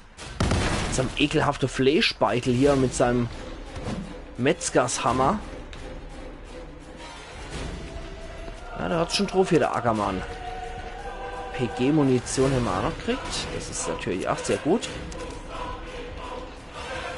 Ich habe mit Zombie-Kuss, Erotikus verstanden, was die gesungen hat. Ich habe auch gedacht, geht's noch? Autsch. Wäre natürlich auch so Bosskampf, Musik, Zombie-Kuss, Erotikus. Alter, geht's noch? Ja, man muss der Erste-Hilfe-Koffer. Wie du sagst, das Evil Dead, dieser Plot ist so Klischees beladen. Wirkt mir wie eine Komödie. Ja, Komödie würde ich jetzt nicht gerade sagen, aber man kann sich teilweise denken, was kommt. Sich schon genau vorstellen kann. Jetzt fängt es halt wirklich an, dass die ganze Boss-Gegner von Evil Within 1 wieder durchexerziert werden.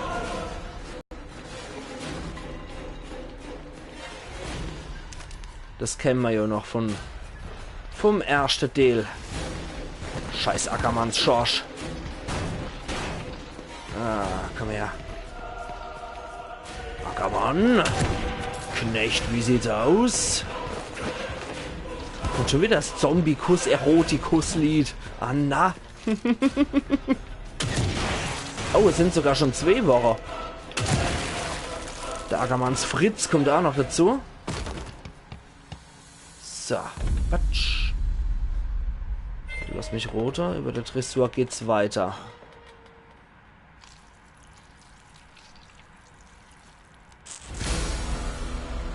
Jetzt kommt die Samantha. Die Schwester von Rubik. Ich weiß nicht, wie sie richtig Käse hat, die Schwester. Aber ich habe sie immer Samantha genannt, weil die aussieht wie die aus The Ring. Ach du Scheiße, ja. Ich schon mal verbrannt. Und tu es wieder. Ja, das waren ziemlich üble Kämpfe gegen die. Ich habe die zumindest als ziemlich heftig empfunden, die Kämpfe. Da musste man auch die Leiche verbrennen.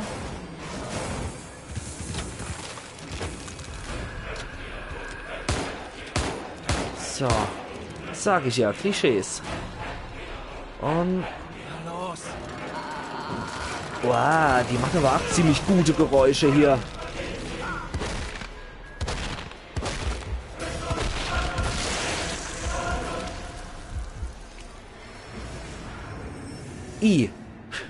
Anna! Einfach mal der Schädel zu Brei gekloppt. Alter Falter. Ach ja. Laura. Dankeschön. Dankeschön, genau. Laura hieß er. Richtig. Schon mal verbrannt. Und tu es wieder. Okay. Wo ist er schon wieder? Ah, na, er hat doch auch so eklige Geräusche zu machen, Mädel. Muss dann das immer sein.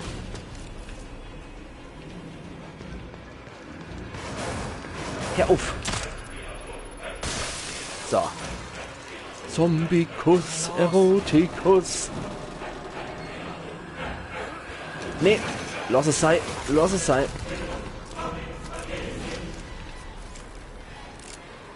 Und... Nee, das hat nichts gebracht. Hör auf mit den Geräuschen. Hör auf mit solche widerwärtige Geräusche. Ups. Die macht nicht besonders lang hier mit bei sowas.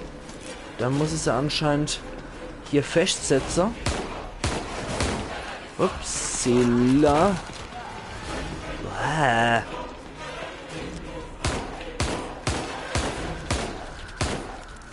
Komm schon. Lass es doch.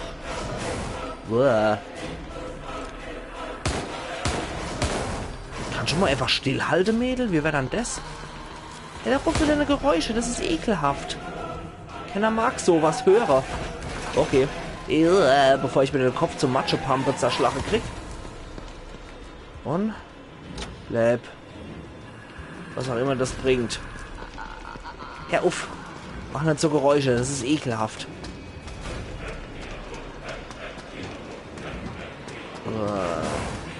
So ist er wieder. Lass doch gut sein.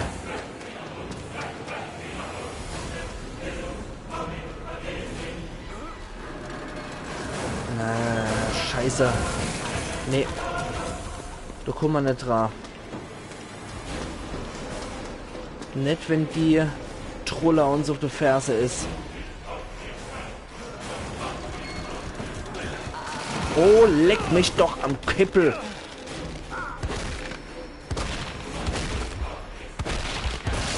Es gibt die japanische YouTuberin, die macht mit solche Geräusche Geld. Igitt. Hockt die dann die ganze Zeit vor der Kamera oder vor der Facecam beziehungsweise vom Mikro, macht so Geräusche oder was? Das ist ja schon ziemlich ranzig, oder? Ich hab dich schon mal verbrannt. Und tu es wieder. Flammenwerfer. Dankeschön. Dankeschön. Das ist eine gute Idee. Dann wäre schon gar nicht mehr Kummer. Dankeschön, Flash. Das ist... Du bist Gold wert für das Let's Play. Definitiv.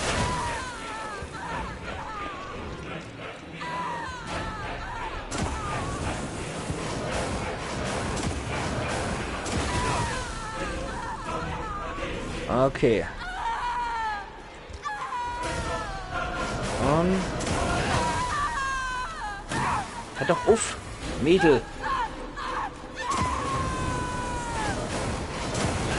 Es geht mal allmählich auf die Kletz.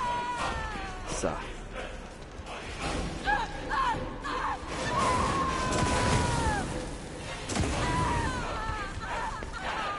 Und kann ich jetzt eventuell...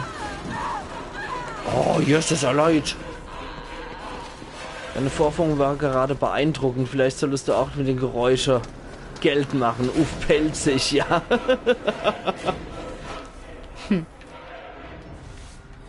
Ich freue mich noch, wie man mit sowas dann Geld machen kann. Also mit solchen Geräuschen. Das ist schon ziemlich räudig, oder? Okay, probieren wir es halt so. Wow, komm schon. Verreck doch in der Hölle.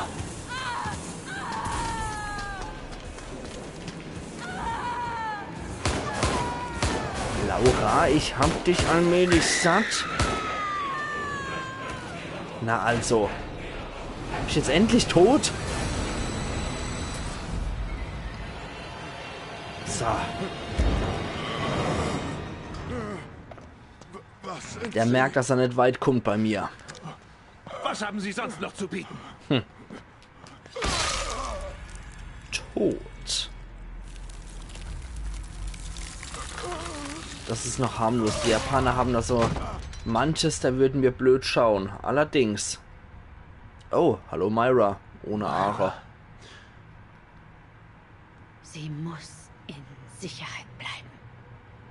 Ich Ja. beschütze sie vor jedem, der sie mir wegnehmen will. Du hast es geschafft. Er ist tot. Na, noch nicht ganz. Gehen wir nach Hause.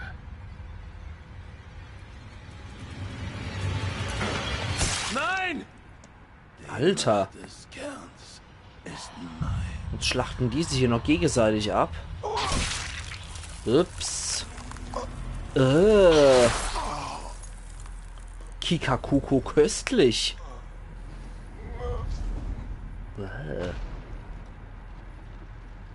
Okay, jetzt ist er sicher tot. Lily ist jetzt sicher. Wo ist sie? Holen wir sie und dann raus hier. Ich glaube nicht, dass er uns Lily freiwillig gibt. Ich glaube, sie sieht uns gerade auch irgendwie als, oder sie sieht der Bastel auch gerade als Gefahr an.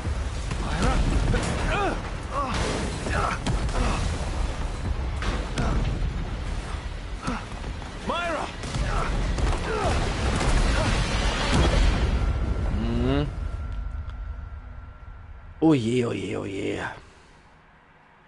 Wie gedacht, das wird jetzt wahrscheinlich kein so gutes Ende für sie nehmen, weil Myra ach etwas hohl gedreht ist, würde ich mal sagen. Aber zumindest der Parateo haben wir jetzt ach niedermachen können. Aber wie sieht's aus, wenn wir aufwachen?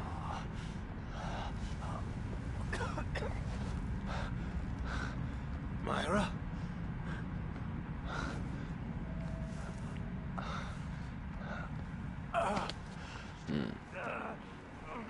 Der sieht ja nicht so gut aus, Bastel. Jetzt sind wir in dieser Blubberwelt. Das sieht so ein bisschen aus wie so ein alter Flüssigkleber früher. Wenn man durch ein bisschen Luft rankommt, dass so Blase überall rumschwirren. Also wie so alter Flüssigkleber sieht es aus. Bin ich immer gespannt. Ich hoffe, wir können ja nochmal gut unsere Waffe aufmotzen. Beziehungsweise wir brauchen auf jeden Fall wieder Munition, weil es ist einfach zu wenig, was wir haben an Munition. Und wie sieht's hier aus?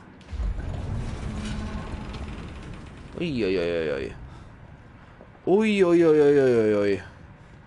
Jetzt liegt ja alles nur noch in Trümmer hier. Oh Gott. Von diesem Ort ist fast nichts mehr übrig. Ja. Kapitel 15, das Ende dieser Welt. Gewitter erleidet. Also hier ist ja auch nichts mehr. Suche nach Myra. Oh. So. Bevor sich der Fernseher automatisch ausschaltet. Trophäe erhalten. Der Blick nach vorne. Trophäe in Silber. Okay.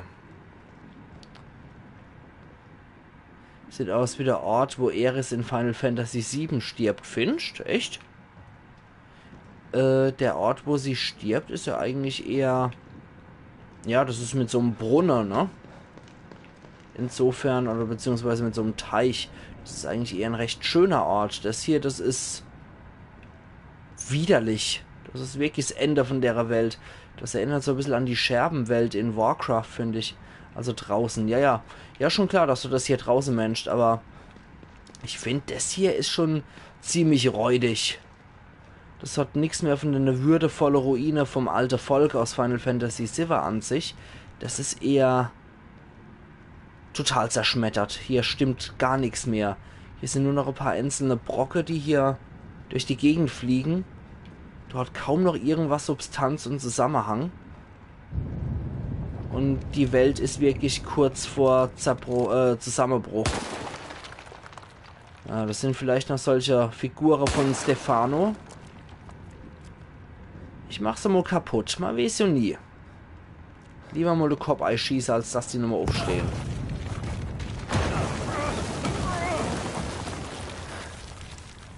Okay, können wir eventuell noch in unser Zimmer reingehen? Das wird mich immer auch interessieren.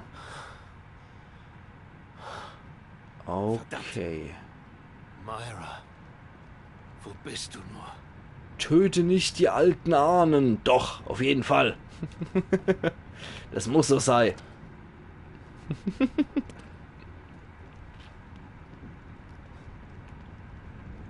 Nimm das, alte Ahne. Du bist es, gib's zu, du warst es. So, Entschuldigung. Hat einfach sein müssen. Und du auch, du Mistkerl, ich mach dich kaputt, ich bring dich um. So. Warum? Weil ich's kann. Ganz einfach. Wie schaut's hier aus? Lass mich hier runter. Nee. Dann halt nicht. Und wie gesagt, ich gehe hier einfach auf Nummer sicher. Ich mache hier lieber die Dinger kaputt, als dass die mich irgendwie dann angreifen oder so. Das, nee, mag ich jetzt nicht, aber. Was haben wir da noch? Schießpulver. Rauchpulver, weil wir das auch so häufig brauchen. Und hier geht's wieder einfach nur weiter. Wird wie gesagt Sache. Beim nächsten Speicherpunkt würde ich wahrscheinlich auch den Stream beenden. Aber jetzt haben wir erstmal hier wieder eine Videosequenz.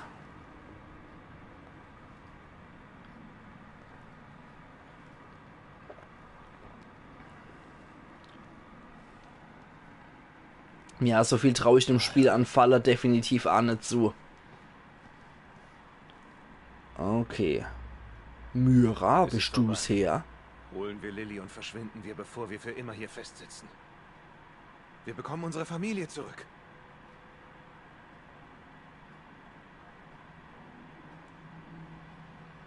Bitte.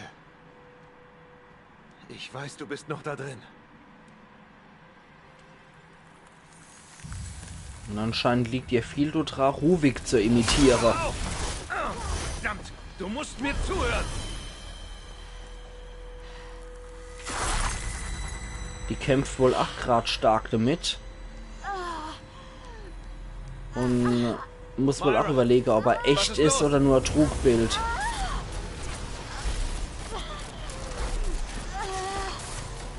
Kämpf dagegen an!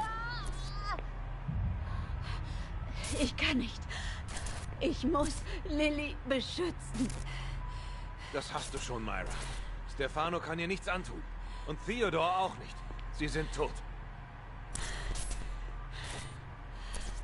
Ja. Gut. Geh. Sebastian, sofort. Verschwinde. Nein, ich lasse dich und Lilly hier nicht zurück. Ups, das war ja gerade noch so gut. Himmelszeller, schön, jetzt sind wir auf der Airy. Und müssen aufpassen, dass Lisa Arin uns hier nicht umbringt. Was hat sie nur vor? Oh je, wir werden es schon herausfinden. Folge Myra durch die Überreste von Union. Wie X und D. Abend, was habe ich verpasst? Sehr viel hast du verpasst, Kai. Zumal ich jetzt wirklich nur noch die nächste Speicherstelle suche. Und dann werde ich den Stream beenden für heute. Und ich sehe es ja auch schon hier, die Speicherstelle. Da ist sie jo. Hier direkt beim Gewehr. Bei der Präzisionsgewehrmunition. Ach, verdammt. Ja, 3 Stunden habe ich jetzt auch gemacht. Mit der halben Stunde vorher bin ich bei 3,5 Stunden. Mach noch eine Stunde. Ah, ja. Vielleicht eine halbe Stunde. Vielleicht eine halbe Stunde. Erst mal ein bisschen was basteln. Und dann schauen wir mal. Hier können wir nix gibst vor allem. Dann erstmal schreiben. Morgen ist Pen und Paper. Ja, das ist mir schon klar, aber ich schlafe hier bis um 3 Uhr nachts, bis um 3 Uhr mittags. Also, komm schon. Morgen muss ich auch noch Let's Plays aufnehmen, also so ist ja nett. Und schaut's denn aus, mit 210 Waffenteile kommen wir nicht besonders weit. Und hier fehlt mir immer noch der Glucker für die Ultimativfähigkeit. Aber ich mag speichern. Und mag das überschreiben. Das Ende dieser Welt. Und würde sagen, dass ich wirklich an der Stelle den Stream beende. Es tut mir jetzt wirklich leid, wenn ihr noch länger ausgehalten hätten. Aber ich bin doch relativ müde, muss ich schon sagen. Gorm sagt, früher haben die Let's Player gewusst, wann man aufhört. Ja, ja. Irgendwie völlig überarbeitet durch Let's Plays. Nee, die Sache ist halt wirklich, morgen muss ich halt auch nochmal Aufnahme machen. Und ja, ich habe halt nur limitiert Zeit unter der Woche, wo ich meine Let's Plays mache, damit ich die für die Woche vorbereiten kann. Und es sind halt meistens immer nur 3 Folgen pro Spiel, die ich machen kann. Sprich maximal 9 Episoden am Tag. Und da habe ich meistens so 2 Tage oder was in der Woche Zeit, wo ich das machen kann. Und wenn ich mal einen Tag zusätzlich Zeit habe, kann ich ein bisschen mehr auf Vorrat produzieren. Und morgen kann ich dann wieder ein bisschen mehr produzieren. Morgen wird dann vor allem Gothic produziert. Da bin ich sehr gespannt drauf. Und ich freue mich da auf jeden Fall auch drauf. Außerdem muss ich sagen, bis auf den Abstürzer am Anfang war der Stream heute auch eigentlich auch wieder sehr angenehm. Und es wird mich freuen, wenn weiterhin neue Leute hier den Weg hierher finden würden. Und wenn auch die alte Leute sich wieder zurückmelden, sprich Flash, der zurückkommt und Kra, der heute mal ein bisschen länger dabei war. Machen wir doch auch mal gleich Resonanz, wie es aussieht. Insgesamt, so, ich schaue mal es gerade mal an. Habe ich jemand Neues dazu gekriegt? Habe ich einen neuen Abonnent gekriegt? Was denkt ihr? Was denkt ihr? Gestartet habe ich mit 112 und ich habe 113 Abonnenten. Ich habe tatsächlich durch den Stream hier ein Abo mehr gekriegt, worüber ich mich natürlich sehr, sehr freue. Und Sarah hat mich abonniert. Sarah Misanthrope, die vorhin kurz vorbeigeschaut hat. Könnte ja sein, dass er eventuell hier jetzt auch nochmal mit dabei ist und eher stumm geblieben ist. An der Stelle vielen, vielen Dank fürs neue Abo. Bin ich sehr, sehr dankbar drum. Sowas freut mich auf jeden Fall sehr. Und ansonsten hat der Stream jetzt, ach der heutige, schauen wir mal. Na, komm schon rein. YouTube. Komm in Gang. 4 Likes habe ich jetzt auch noch gekriegt dafür. Insofern vielen lieben Dank an alle, die mit dabei waren, an alle, die sonst auch immer zuschauen, an alle, die den Weg wieder hierher gefunden haben und an alle, die auch gern wieder vorbeischauen wollen.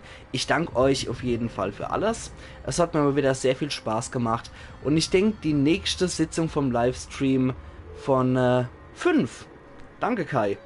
Und ich denke, die nächste 6 jetzt sogar. Ach Gott, hui. Vielen, vielen lieben Dank.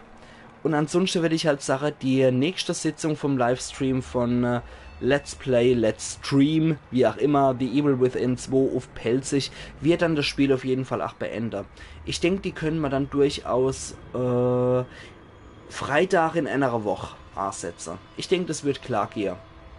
Freitag in einer Woche Um 20 Uhr würde ich dann hier den Livestream nochmal machen. War vielleicht gar nicht mal so schlecht, dass ich jetzt auch hier meinen Cut gesetzt habe, dass ich hier aus dem Spiel raus bin, weil wir müssen ja auf jeden Fall auch noch für nächste Woche irgendwas zu streamen haben.